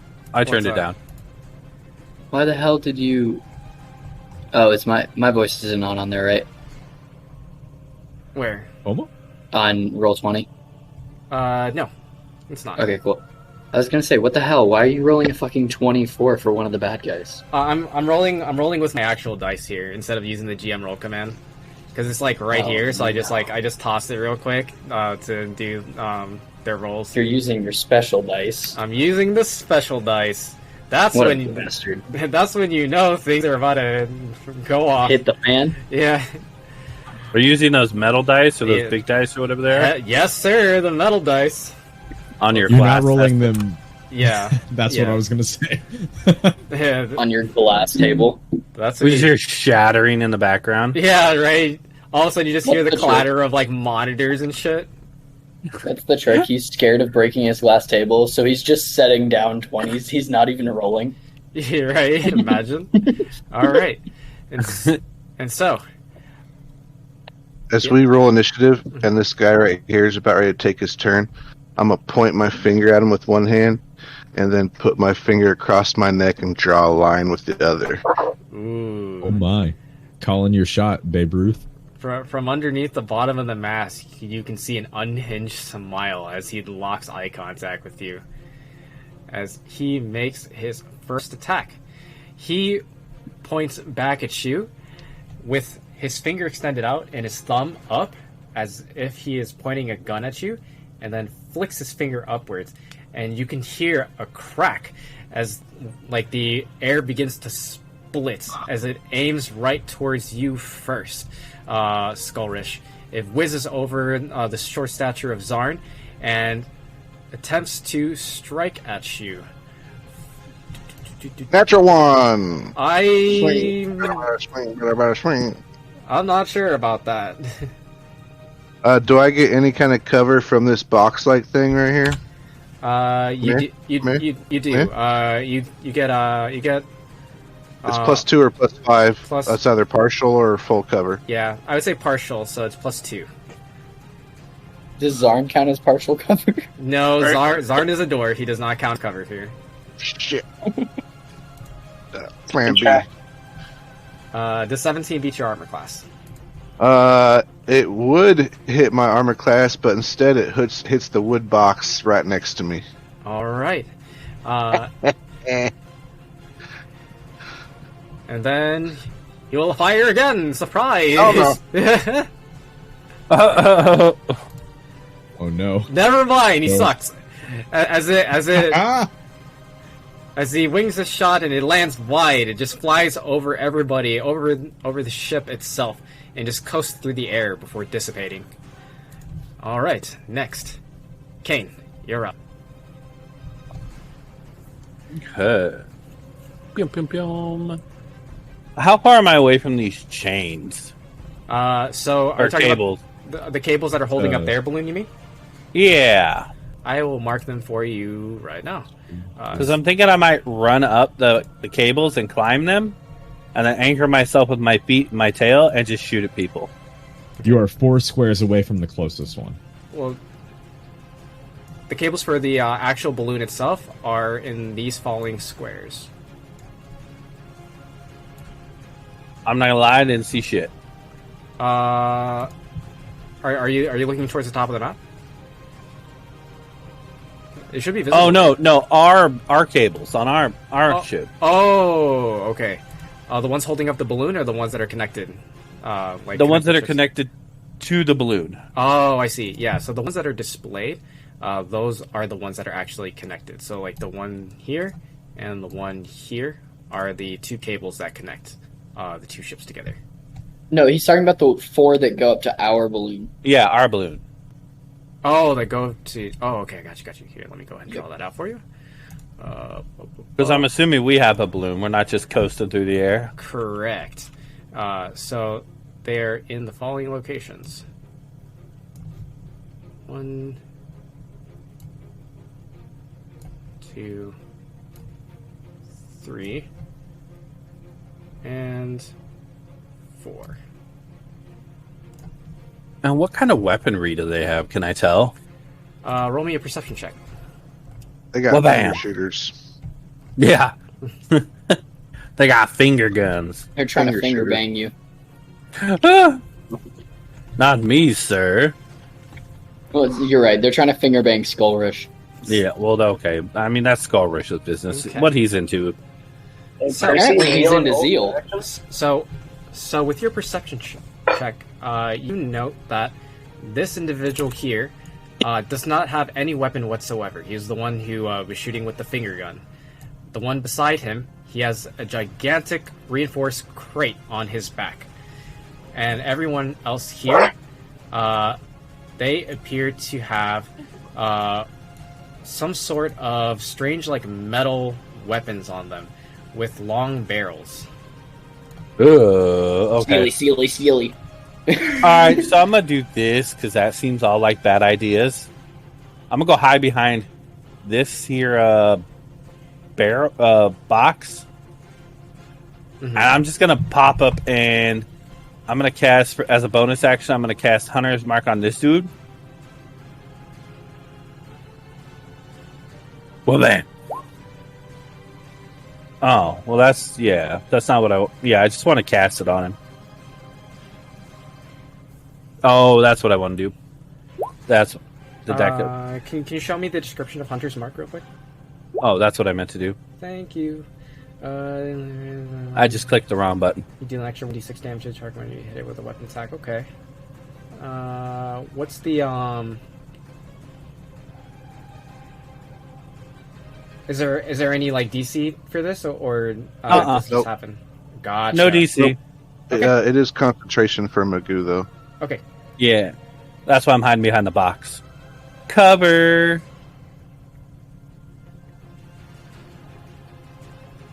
All right, and I'm gonna let loose on that boy right there that I cast it on. Pum pum. 23 hit. Who are you aiming for? The one you... This fellow that I cast Hunter's Mark on. Oh, got you. Yep, that hits. Hot damn, here's Zarn. How are you plus 11? Hey, boys, sorry. Oh, yeah, that's a good point. Plus 11 is like level, 7, 8, 9, 10 stuff. Let me look here.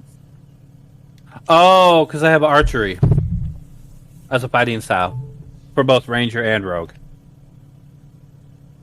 Well, you you can't have double two. down on Yeah, it. it doesn't stack twice. You can't.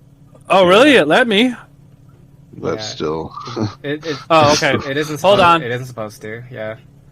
Yeah, Oh, it let holy me because I don't. shit. I like double and triple checked it because I picked it as both a fighting style for rogue and a fighting style for ranger. Yeah. You can't double But down if on a feat. if from you two already know archery, you can't learn it again.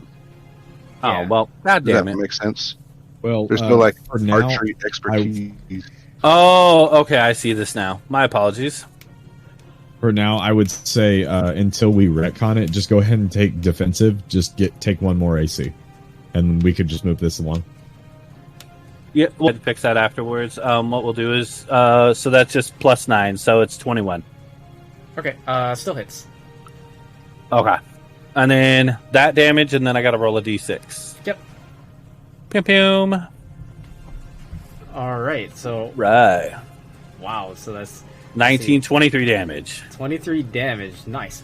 And as you fire the arrow across the way over towards this individual right here, You strike at him for 23 damage as the arrow lands square into his shoulder, and he snaps off the shaft. All right, let me go ahead and put a bar for him here. Ooh, that could be fun.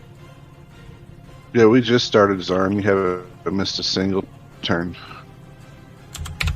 Hey, Percy, while we're doing this, I can't move my character token. It's not you. It's not you. It's the iPad. I can't actually move it. Okay, I got you. Are you able to ping? No, We'll figure it out. I'm not. But Yeah, it's okay. You can kind of like describe to me what you're doing, and then I will navigate your token. yeah. Okay. Gotcha.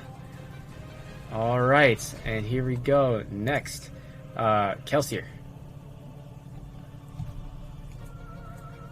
Would I hear anything while I'm in the room with Doral?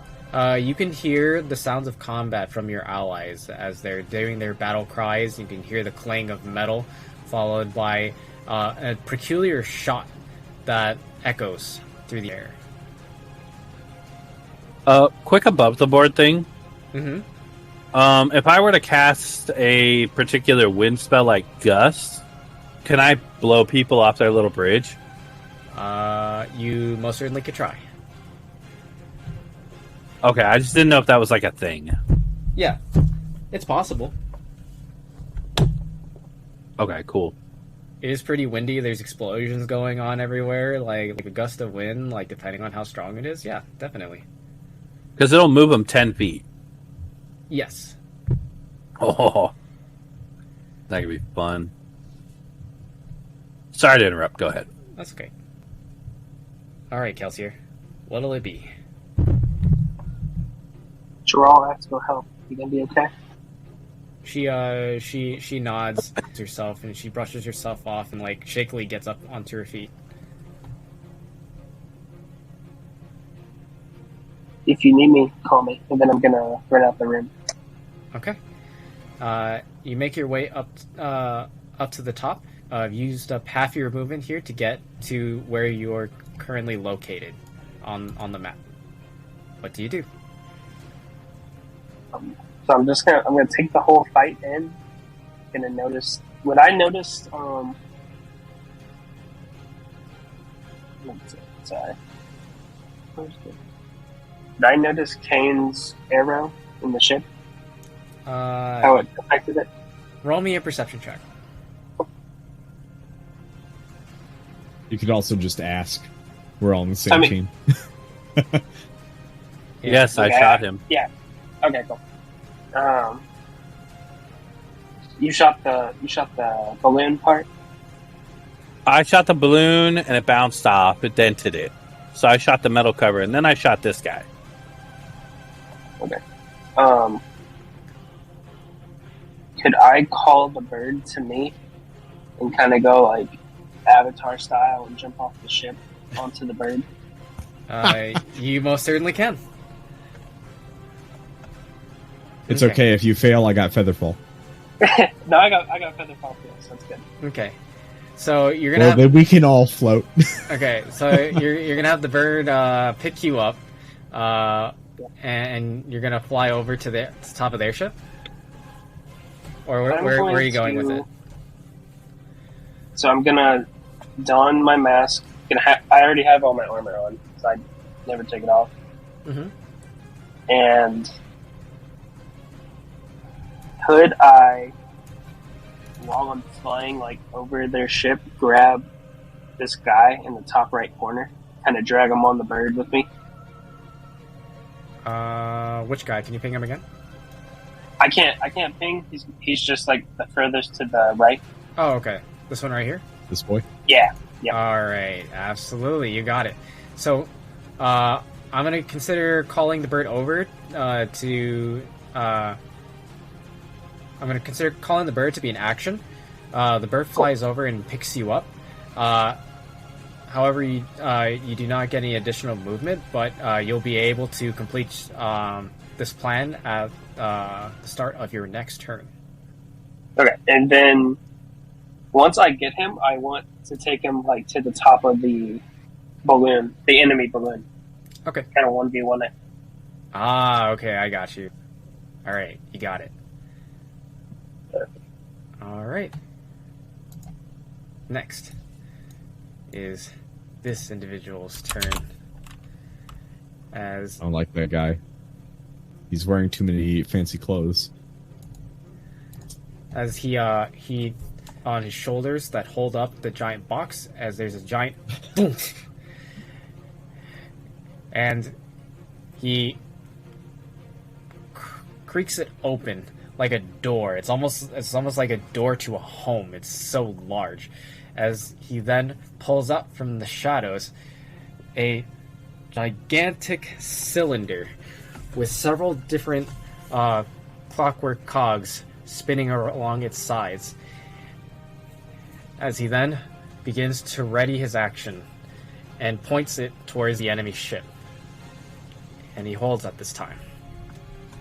Ew. He's got some kind of pocket cannon. I don't like that. All right. Zeal, you're up. I'm trying to make a decision. There's a lot going on. Yeah.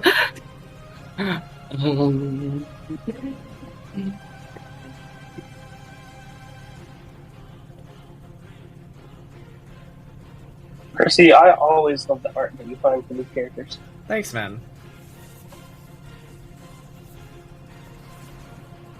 Yeah. False light? Okay. Yeah. Go ahead and roll me a d4, then, as you get How temporary dare you HP. take my signature spell? In my secret move, how did you learn it? Unlucky. As you gain 5 temp HP. I will take it. And any is more than none. That is right? true. That is very true. Some is better than none. Correct, though. Some is better than less, in some cases. And then... That's true as well. And then... Shit. Hey, at least the Like, This monsters- is the captain right Having behind me, a right? Character in D&D Beyond. This is the captain right here, right? That is correct. Is he behind his steering wheel? Yep. Would I get partial cover if I got behind his steering wheel? Well, there's the mast right no, here. but yeah, if you go over here, you'll get partial cover. Yeah. I'm gonna get behind the mast and start telling him, get out the goddamn book. All right, you got it. Is that going to be the end of your turn? Yeah. Woof. Gotcha. Sorry. What were you saying earlier, Kelsier? No, I was saying North, you'd be proud of me actually making a character in D&D Beyond. Hey, good for Hey, you, we bro. love that. All right, and so as you tell the King of the Unwanted to take out the book, he's holding onto the steering wheel. It looks almost kind of comical because the wheel is just so much bigger in comparison to him. He looks over his shoulder and he grins at you, and he's like, "If you say so." Oh no! No! And he Oh, yes. he pulls the book with both hands over his shoulders, over his head, and he holds it up into the air, and it opens on its own, and you can hear the flickering of the pages as they whip from to and fro, left to right, as if it's searching itself before opening. Several arcane sigils glow a bright purple, as you can see progressively. One magic circle shows up above him, a larger magic circle appears above him, all the way up until you see 12 different magical circles looming above the floating airship as it coasts through the sky. As you can see that each of them turn independently, like hands of a clock. And he says, 30 seconds! Oh, homeboy, no. You better make it worth the 30 seconds. That's, okay, that's 5 rounds. Mm-hmm. See, but also, you see how many people are on the board? Yeah, there's a lot. Without that book, we'd be doing a lot more than 5 rounds. Listen, you think I'm not ready for this? Last 5 rounds to prove to me that you are. All right. All right, Zarn, you're up. So actually, I just want to delay my turn until after the enemies. Sure, that's fine. All right, and so the mass figures will go ahead and take their turn. So the 4 in the middle will begin to board. Bring me Who those dare. rifles. You dare Walk have the them right hiccups. over me. Okay, hold on. I'm just checking measurements real quick. Okay, yeah. So Walk my that new one toy can, right over to me. that one can, that one cannot. All right. So these two go here, and then the other two will attempt to cross. They're going to go ahead and make a roll real quick. 1 moment, please.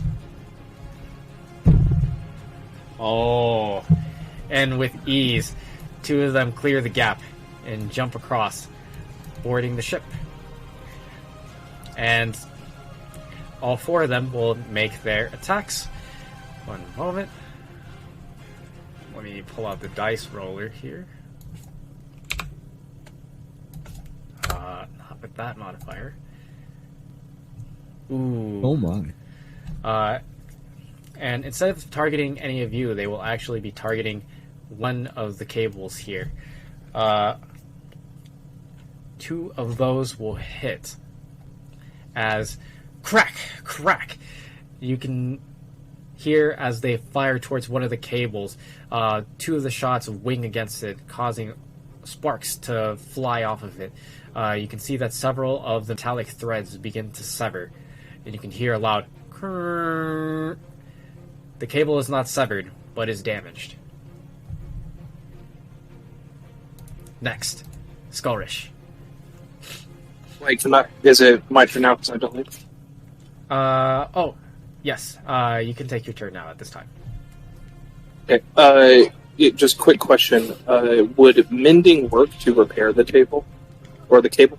You most certainly could try. So you're going to be casting Mending on this cable here? Yeah, on the one that they attacked. Okay.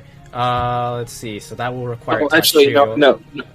I'm sorry. Never mind. I just saw that the casting time was 1 minute. Yeah, correct. Wow. So I'm actually going to move up to here, to where these guys are, and I'm going to cast Spirit Guardian. Okay. Be prepared for that to be the signature move. Here I was hoping he would walk up and for the first time actually hit someone with something. No, he's going to use his spells, man. His spells are fucking awesome. No, for He's sure. hitting No, them no. with spells, dude. Spirit Yeah, but I wanna Guardians see him, like, is just so whack much him over better. the head.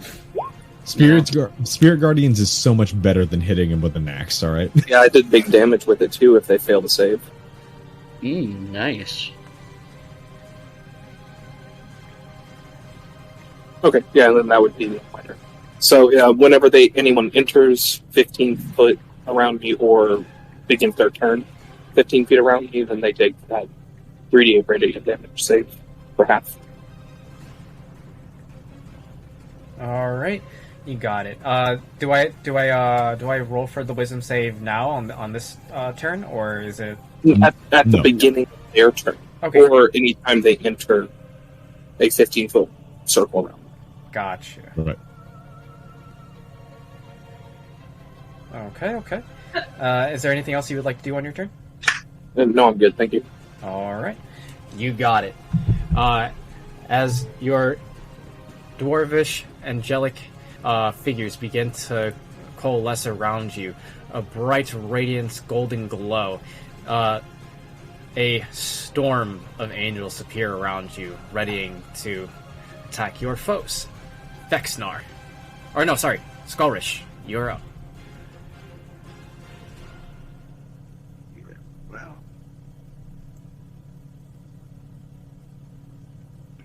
attacking the cables, and then the other two guys are way to fuck over there being a bunch of sissy lalas. Mm-hmm. I'm having a hard time hearing you, King.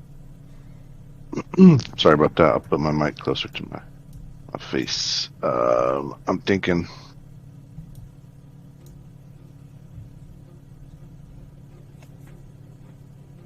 Just at 5 rounds. All right. I'm just gonna move up there and help out old Zarn. All right. You got it. Show me your moves.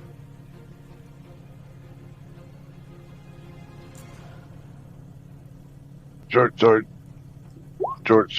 and a third short sword. Okay.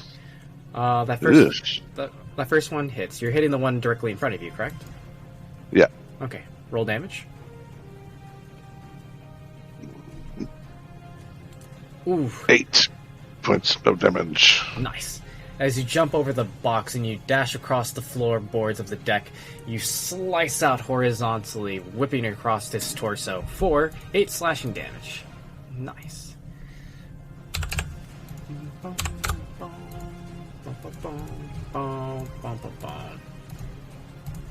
Nice. Would you like to do anything else on your turn? I have a bonus action left. I'm gonna look at those two people over there and say, you know, you two think you're real scary attacking us on an airship. And, well, wait till you get a load of me. And my back cracks, my arms get massive. Dare you right now? And hair starts to sprout all over my body. And how do I turn into a werewolf as large, massive claws grow out of my hands? Yes. I'm so glad you went for a transformation. Oh my god, that's actually amazing. Hell. And I will. That's so cool. I gave you a picture for my werewolf form, I think, last session. Let me look for it right now. One moment, please. Also, can we appreciate, like, while he's looking for that, you went with the lycanthropy transformation, and I've been working on doing a vampiric transformation this whole campaign. Oh, that'd be interesting. That's that thing I've been hiding from everyone. Like, every time I've, like, pulled people aside and, like, gone to secrets with Percy. Why I'm would fine you with saying reveal it that now. now? Oh, okay, alright. Because I already said it. Remember, I said it in front of Fexnar. Oh, yeah, that's true. You actually didn't? You just said that you wanted to go to the land of wherever vampires were. But that's fair. fine. I've Also, definitely hinted at it, though. I've wanted to play a werewolf for years. Yeah, But it's werewolves never are a happened fun thing to before. play, but I haven't gotten to play a vampire before, so I figured that's what I was gonna go with this time. Hold on. How dare you for 2 reasons, King. First, how dare you for doing exactly what I want to do? And secondly, how dare you for quoting Critical Role exactly? Do it.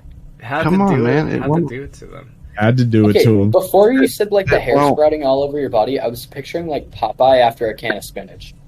Well, that's just being a barbarian, first of all. Trying. I do not have a Copy. reference picture. I know. I'm trying to copy the picture, but it won't Uh, copy or paste. Are you putting it in one of the chats? Well, yeah, I'm trying to give it to Percy, but it's on my desktop. All right, Gotcha. give me a minute. okay. But that's my bonus action, so I can't actually take any actions. So I am done. No worries. Alright.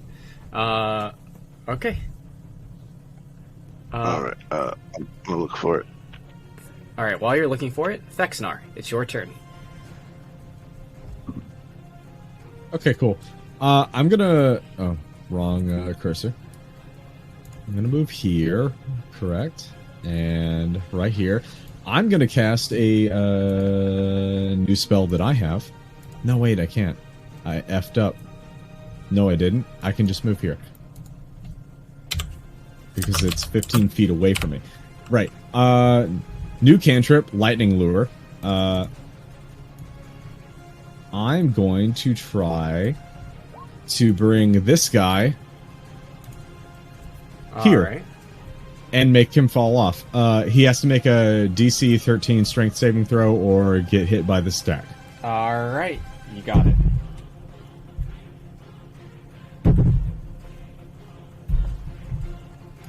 This one here fails. Does Ooh, boy. He moved. Okay. I'm sorry. He fails. He moves 15 feet directly, or no, 10 feet directly towards me. Okay. And then if he's within 5, which he is now, he takes 2d8, but then he's just going to fall. All right. What about if they succeed? Do they take half damage? 2d8. If they succeed, they don't get pulled at all. Okay, got it. All right. And, he takes 10 damage.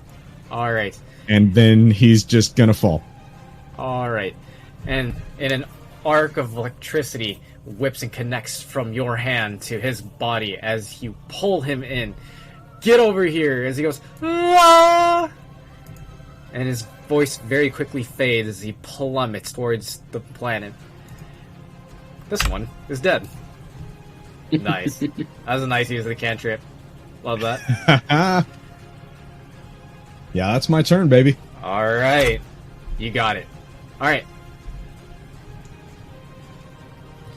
And it is now the enemy's turn once again.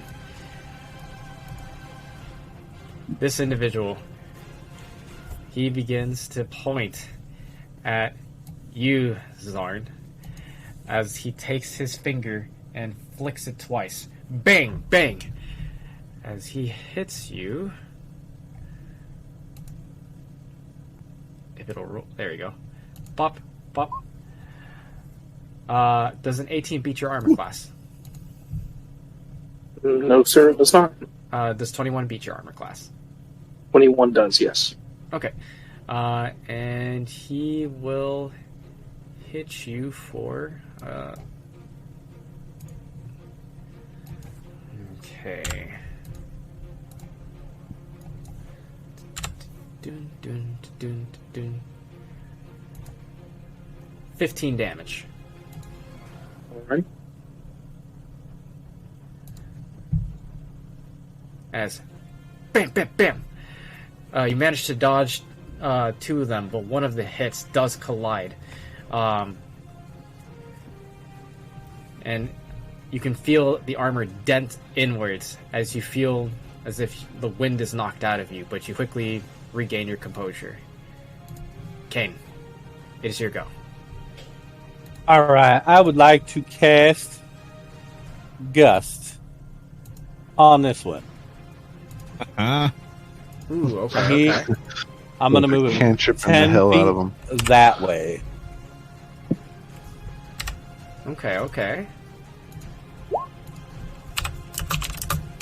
Sorry, Percy, which one was the one that shot me? It was this one. Okay. That's... Kane, what is your spellcasting modifier? +4. But there's no DC for Gust. Says on the first paragraph, one medium creature that you choose must they must succeed on a strength saving throw. You're right. Okay. What's the strength save? Does it say? It doesn't specify. Your spellcasting modifier would probably be the strength save. So it's probably, you said +4, so it's probably 12. My save DC is 12. Okay. Oh, and then, so do I include the +1 modifier and the +4 spell attack? I don't know, how does that work? The save. The save is a flat number. Oh, okay, so then it would be 12. Gotcha. He immediately fails as he is now knocked off of the bridge and flies down, plummeting to the planet. That one is gone. I'm going to ready Cunning Action as a bonus action. Okay. For a potential, for a potential, dash or disengage. You can Okay, only so ready actions, can't ready bonus. Oh, really? Yeah, only Right, actions. you sacrifice your reaction for an action. That's how reactions work. That's where ready actions works, I mean. Oh, okay, so then, all right. So I'm not used to readying actions or anything like that. So if finger gun McGee over there shoots at me, I can't dodge or anything. You can ready the dodge action if your okay. spell was not an action. Okay, so okay, I'm screwed. That's fine. If that's the case, then that's my turn. Okay. Well, okay. Wait, I'm sorry. Did I misunderstand again? No. Well, what I was going to say is that you could like take cover or use your cunning action right now to hide. Yeah. So, for example, this box here, you can get full cover from this box if you stand behind it. Like if you take like one step forward, like and press yourself right here. against, yeah, either to the right or to the north. Once you'll be behind full cover against him. Yep. All right, cool. Not used to all this rogue and shit. No worries. Hell yeah. All right. And so, Kelsier, it's your go. I'm just gonna take that guy up to the top of the enemy balloon ship. I'm sorry, which one? The rightmost guy. Oh, the rightmost guy? Okay. Yeah. Gonna take the bird, get him, and then we're gonna do like a little 1v1. Alright, you got it. And so as the bird takes you onto its back and you fly across, you attempt to grasp it in the bird's talons. One moment as I roll for him to resist this. And he fails in splendid fashion. Okay, go. As you pick him up and you both land on top of the balloon, he lands on his stomach. As he slowly makes his way up onto his feet. It's just you and him on top of the balloon now. I'm going to say that you both are dropped right about here. I'll make a mark to note that you guys are not at the same level. You guys are up on top of the balloon. One moment.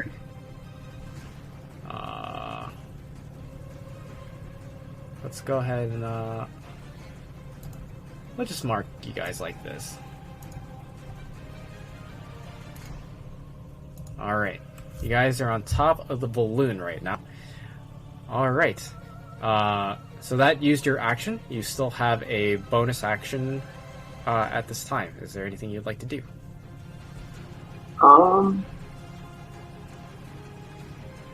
Let me see. Going to see if it's gonna work. Ooh, Action okay. search. And then going to That hits. And you hit him for 12 piercing damage. As he tries to stand up and recuperate, you lunge your blade forward, shriek right through his torso. Nice. I would like to, while we're up there, to make sure to not like hit his weapon like off the balloon. If possible. To knock his weapon off the balloon? Okay, roll me. No, to not. Oh, to not knock his weapon off the balloon. Because I want to take a look at it. Ooh, okay. You got it. That'll end my turn. All right. All right, and so then it is this individual's turn. So, he takes his strange cylinder with cogs clicking away. He runs across the way to... One moment.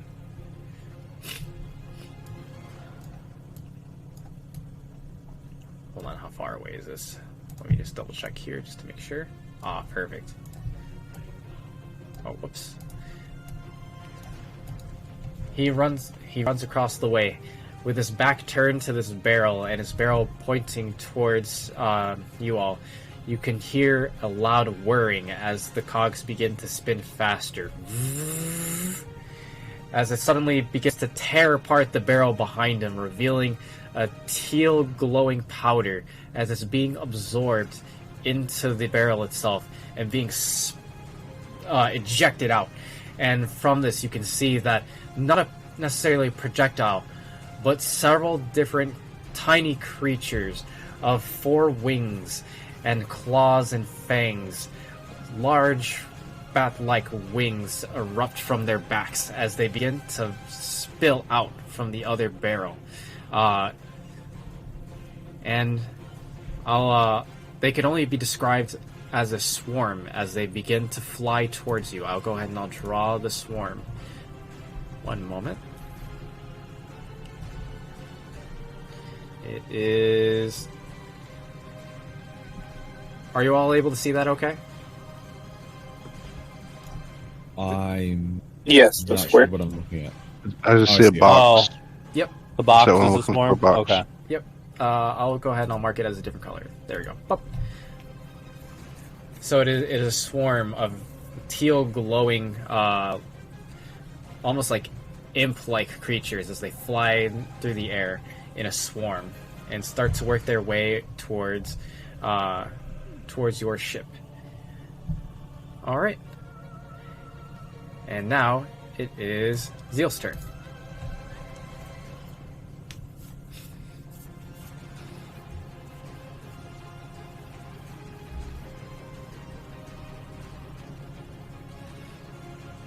Zilu, are you here? I am here. I'm making a decision. Sorry. Okay. Yeah. So we're gonna move to here. Now, Oh, Percy, I have a okay. question. Uh-huh. Never mind. I found the one I wanted. It's sending it to you now. Percy, I have a question. Sure. What's the question? Have you ever seen the trailer for Assassin's Creed 3? I think I remind The me. American Revolution one? Oh, that? Okay, yeah. I want to grab his rifle out of his hand and knock him over the damn head with it. Oh, wait, repeat that one more time? What are you gonna do? I'm He's gonna going to action attempt- surge, okay. so I'm gonna my first action is to attempt to rip the rifle that he has out of his hand. And then my second action is gonna be to bring it around and bash him over the top of the skull with it. Mm-hmm. Okay. What do I need to be do a- for that? Uh, At least going to be a grapple. yeah, it's going to have to be a grapple check. We'll chalk it up to an athletics, for starters. Okay. So roll me athletics. Okay. Fuck. That is You have my blessing. Get a nat 20. get a nat 20. So Damn. Then, well, I still already did action surge, so mhm. I assume that's a fail, right? Yep, that is most definitely a fail. Then I'm just gonna keep trying to rip the rifle out of his hand and just disarm him for my other part of my action surge. Oh, you okay? So you're gonna attempt to disarm him. Yep. Okay. So I'm still trying to grab the rifle. Well, that would still be another athletics Yeah. check to do so. Perfect. I just needed to hear you say it to know that I should roll it again. Yep. Go ahead. And That's roll what I it. was getting at. Fuck. Okay. Whatever. Oof. Unfortunate. So That is you're unfortunate. both kind of resisting each other. You're both extending your arms out, trying to go for each other, and you're it's you're trying to get it done, but you just can't quite get a hold of anything. His weapon is slippery, and his arms are just way too noodly, and are just resisting your ability to do so. All right. That was a Noodly. waste of an action surge. Noodly, yeah, just flopping all over the place. You can't. Oh, You can't. How dare you that bring pasta into this? Maybe if you just try to throw his arms against All right. And so next, one moment here. I'm trying to get your picture right now. Here, give me one moment. Let me do that. The second one. Gotcha. Found it finally. Do.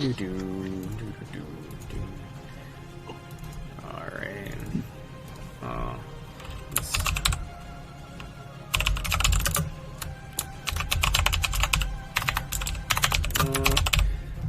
All right.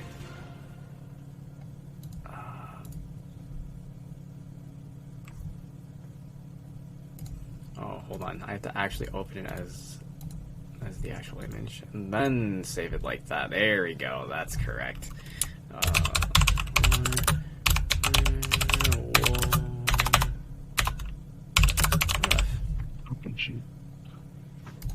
Bam! Nailed it. Alright. Hey, Now, alright. now if I go here and I do some of these and some of those, and okay, edited by myself as well as Skullrish, and then upload the image. Where is? There we go. Yes. Hell yeah. All right. Thank you for waiting patiently. I have the token ready now. Let me go ahead and replace your token with that of your werewolf form. Oh, werewolf. Werewolf. Bam! Ooh. There you go. Let me know if you can move it. Yep. Let's go! All right. Now, Zarn, it's your go. Okay, I was just looking at this. How does the shove act? Good question. I'm not entirely sure about shove mechanics. Literally had the book right in my hand. It's a contested roll, I believe. Yeah, I would assume like contested athletics or contested strength. Mine was with Gus. It was strength. Yeah, Well, trying to that was see. gonna Let's save see. it, Okay. though. Creature. The yeah. creature who is shoving makes a athletics check, and the target makes a athletics or acrobatics check. Target's choice. Right. Okay, opposing athletic checks. If you're gonna try to shove them off. No. I was going to, but instead of doing that, I'm just going to attack this one here Okay. with divine inspiration. I think that was the name. Wait, did the bad guys go already? Or are they next? The bad guys. Wait, where are they in the turn order? Oh, my bad. Hold on. Yeah. Okay. Oh, did you connect it to the wrong one? I connected it to the wrong one. Yes, that was my mistake. Here, one moment. Alright. Okay, good call. They're too scared. Yeah, they're too scared. They're actually like stunned in fear, like absolutely mortified. Like, holy shit, they're just knocking us off the bridge. They're killing us with cantrips. They're killing us with the cantrips. This is terrifying. All right, Hey now. You're a rock Prestidigitation used in the right moment is the greatest spell in the game. you know what? Yeah, true. make someone shit themselves in battle. You know what? Accurate. Okay, so this one here is going to go ahead and fire off a cannon against the ship. Bang! As wood splinters and flies, damaging the ship further. This one here is going to fire his weapon. One moment as I... He's going to aim for you here, Fexnar. Bop. How dare. Oh! 20 meets my armor class? Well, It didn't do my. Did we skip my turn or something? Wait. Because like I didn't get to attack or anything. Yeah, they're 16. He's an 18. Oh, I'm sorry. That was my mistake. Okay, go ahead, Zarn. It's your go. You're using your Warhammer? Yeah, I was using the divine inspiration to attack that one in front of Okay. werewolf buddy here. Okay. Oh, the one in front of werewolf? Okay, got you. All right, that hits. Go ahead and roll me damage. Okay, let me do damage.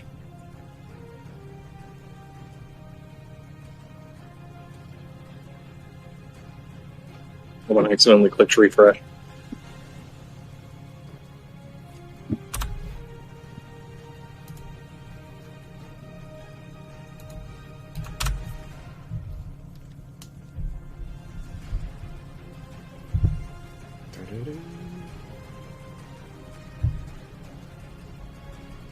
Okay, so seven damage.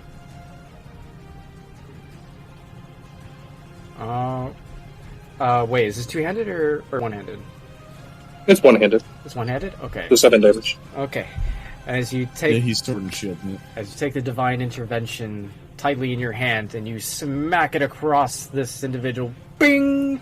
It almost sounds like church bells are going off as it makes contact with him, as he takes 7 radiant damage. Nice.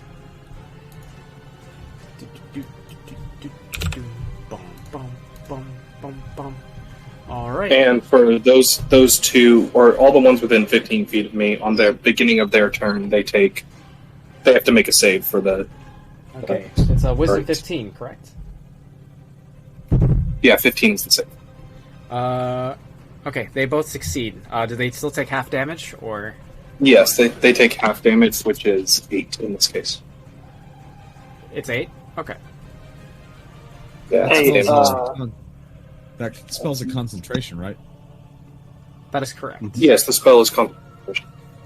Okay. Hey, real quick, Percy, we actually forget to put the remnant applicator damage as well. Oh, okay. How much is that?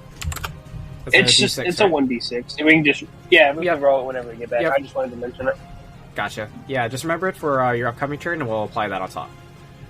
Perfect.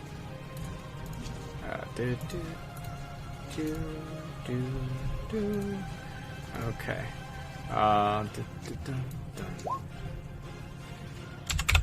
All right. Gotcha. Okay. And so is there anything else you would like to do on your turn, Zarn? No, it's their turn now. That's why they took the Alright. damage. Gotcha. Okay.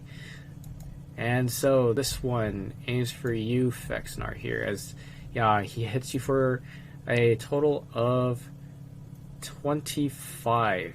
And he's going to go ahead and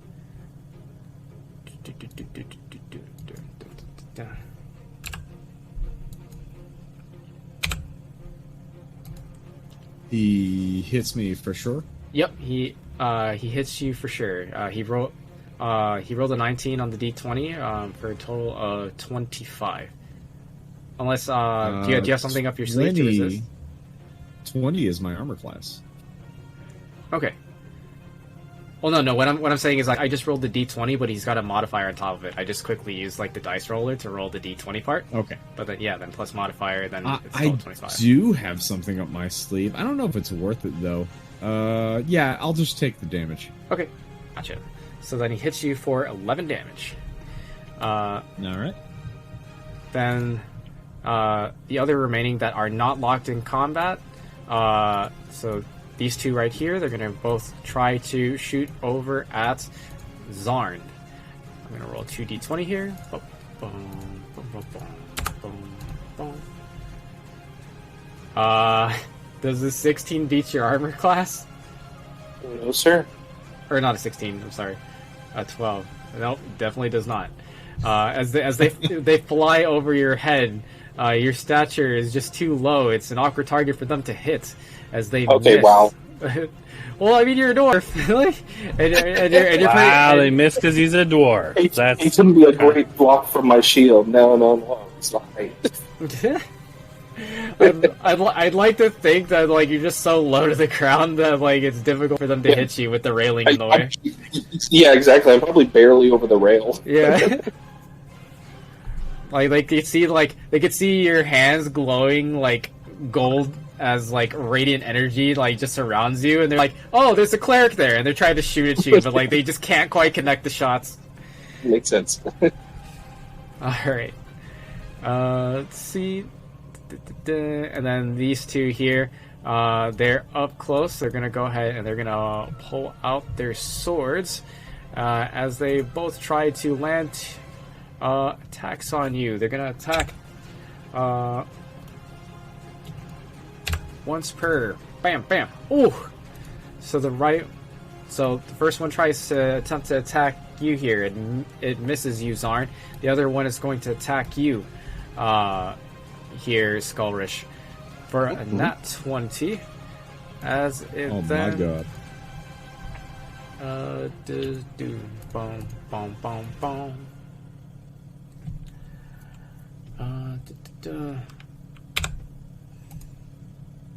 For 14 damage. Swip, swip. Is his weapon magical? His weapon is indeed magical. Oh shit! Mhm. I'll take full damage. Fucking henchman with magical weapons. Make sure you get these guys weapons. Mm-hmm. Okay, we'll stop knocking them off the ships to the earth. Yeah. Has been knocking them off of the ship. It's like, wait, they have valuables.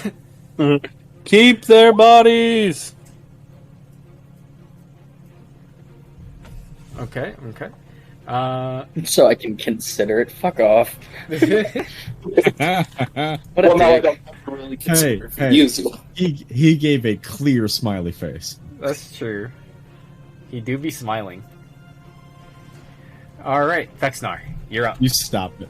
All right. I think Okay. when you changed Skorish, my icon got removed because I don't see me in the initiative order anymore. Oh shit, my bad. It's And time to bust out and I was another next. new. Oh, okay. My bad. Vexnar and Scholarship is next. I accidentally, when I deleted him out of the turn order.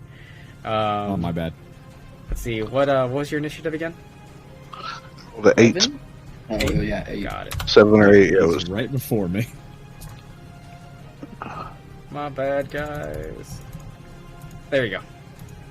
It's your go, Scholarish. What do you do? I will put my toothy, salivating maw in his, just right up in his grill, and just do a grrr as I draw my claws across my chest, causing 1d6 necrotic damage. As a bonus action, both of the claws will start to crackle in electrical energy, and I'll take 2 swipes at them. Ooh, okay. Go ahead and roll your attacks. 1, 2. The first one hits. All right. He'll take an extra d6 electrical on top for 15 damage. Ooh, okay, nice. Alright, we love that. 15 damage. As you swipe at him, swip, and arcs of light cross over his vision. All of a sudden, he feels a searing pain as he takes 15 damage to his body. It would be this, and bam! There you go. Nice. Alright.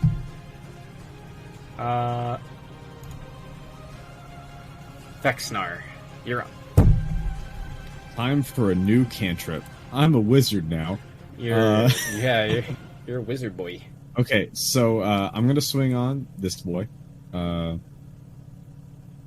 me just navigate a little bit and regular attack. Oh wait, I forgot this doesn't work. Whoops. I still rolled a nat one anyway, so we're gonna forget about that one. I forgot that my my weapon doesn't work because it doesn't work quite well. Oh god, I guess I missed twice. My second attack is +6, so it's 8. Yeah, I totally do nothing this turn.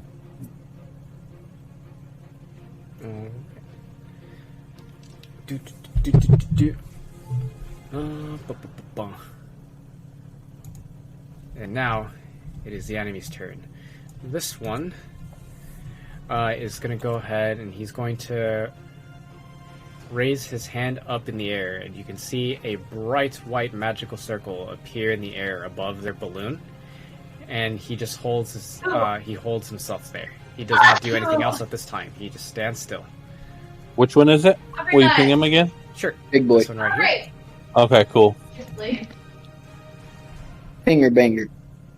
Yeah. All right. So is he still on that deck level? Yep. He is on the deck. Yep. But there is He magic. just has white. Yeah, he's a large white magical circle that has now appeared above their balloon. So you could actually see it. You can see it up close from where you're at. Okay. All right, Kane, you're up. All right, I'm gonna shooty at Magic Boy. All right. There we go. 19. That misses. Damn. Do you want to do it again? I only have one attack. At level 6? Rogues only get one attack. Their bread and butter's about to sneak attack. Oh, okay, got you. And I think let me look real quick.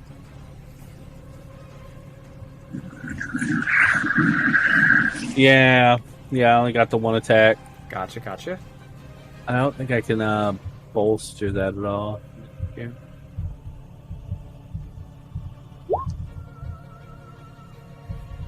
Yeah. I can't really do anything about it. Okay. Kelsier, what's that D20? I died. Speaking of which, it's your go. I'll be right back, guys. So we hit 4 on that one guy on the last turn. Uh-huh. So that's that remnant damage. And then I'm going to... Oof. Never mind. Unfortunate.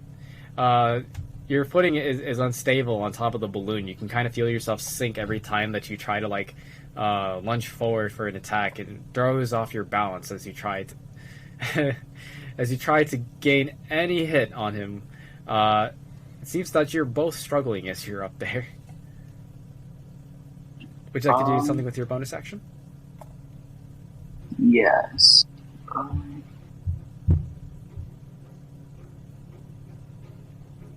Ooh. Alright. So he's just gonna have 4 temp. 4 temp HP. You got it. Sweet. That's cool. Alright. And now, it is this individual's turn. As he now points the barrel as it guides the swarm towards the bridge across the way, and and you can see that these glowing teal remnant imp-like creatures begin to swarm around you as they begin to chip away at your bodies. Please, everybody, roll me wisdom saving throws. See, as they got within 15 feet of me, that my spirit guardians would have activated. Correct. So they will also have to... Okay, and they fail. Roll me It takes damage. 17 damage. Okay, got it. So it takes 17 damage here.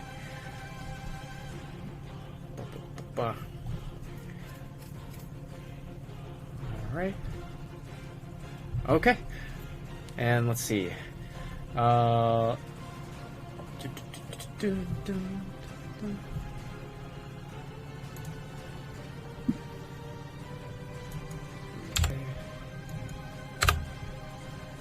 Alrighty.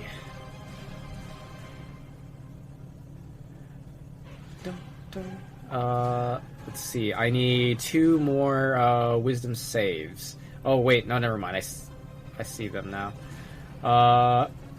Zeal and Fexnar, you take full 13 damage here, and Skullrush and Zarn, you both take 6 damage. As their remnant attacks chip away at your life force. Is this What about magical damage? That's correct. It is magical. Does Kelsier not get hit, or...? No, Kelsier, you're over here on top of the balloon. Okay, perfect. Yep. Perfect. Alright. And that will be his turn. Alright. Zarn, you're up. I'm back. Welcome back.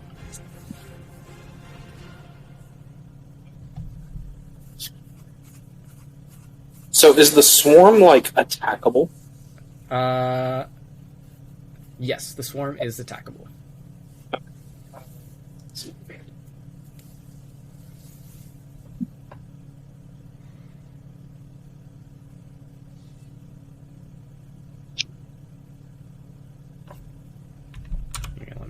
and switch the battle music here to like. I think I'm just going to attack the same guy with Divine Intervention. Okay. Same guy. This is the one in front of me. Skullrish. Okay, the one in front of Skullrish. Go ahead.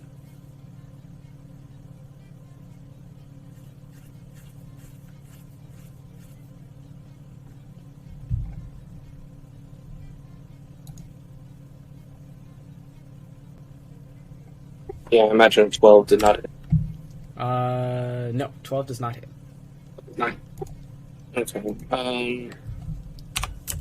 And I think how's everyone looking around? Is everyone still feeling or looking like they're in fighting shape? Oh yeah. A-okay. Good to go. Yes, but keep an Yes. eye on me. Roger. Okay. But yeah, then that's gonna be. All right, you got it. Zeal, it's your go. So this guy right here, right? Mm-hmm. He has people within 5 feet of him. Uh-huh. I want to take his fucking rifle. Okay. Roll me athletics check as you try to take his rifle from him. Also that is a +2 on that, Okay, So You got it. 14? so 14. and you almost pull the rifle out of his hands, but just barely he manages to get a hold of it with both hands, just bear clawing them, and pulls Son it of a back. Bitch, give me a dexterity roll. Fucking Christ. No rifle for you, sir. Right? You gotta beat his grip strength. Okay, boy. well, Yeah. now I'm gonna cunning action. Let me actually put it to go to right here Engage. and like tuck in this like corner right here. I can't really get there because it's in between 2 squares, but this corner right here next to this staircase. Okay, you got it. So I guess actually it'd be more like right here, tucked in that corner. Got it. All right. And now is their turn again. And then we lost the video. But it's okay. I remember what happened. The swarm that the enemy unleashed upon us was giving us some trouble, and so Zeal got the idea to ask the King of the Unwanted for help. The king told us to buy him some time. The king let loose a blast of energy that sent everyone flying off the enemy ship's deck and left the ship drifting off into the city to who knows what fate. The band of blades gathered themselves, did their final preparations, and descended to the city below. What chaos lies beneath them? Find out next time on the finale episode of A Band of Blades.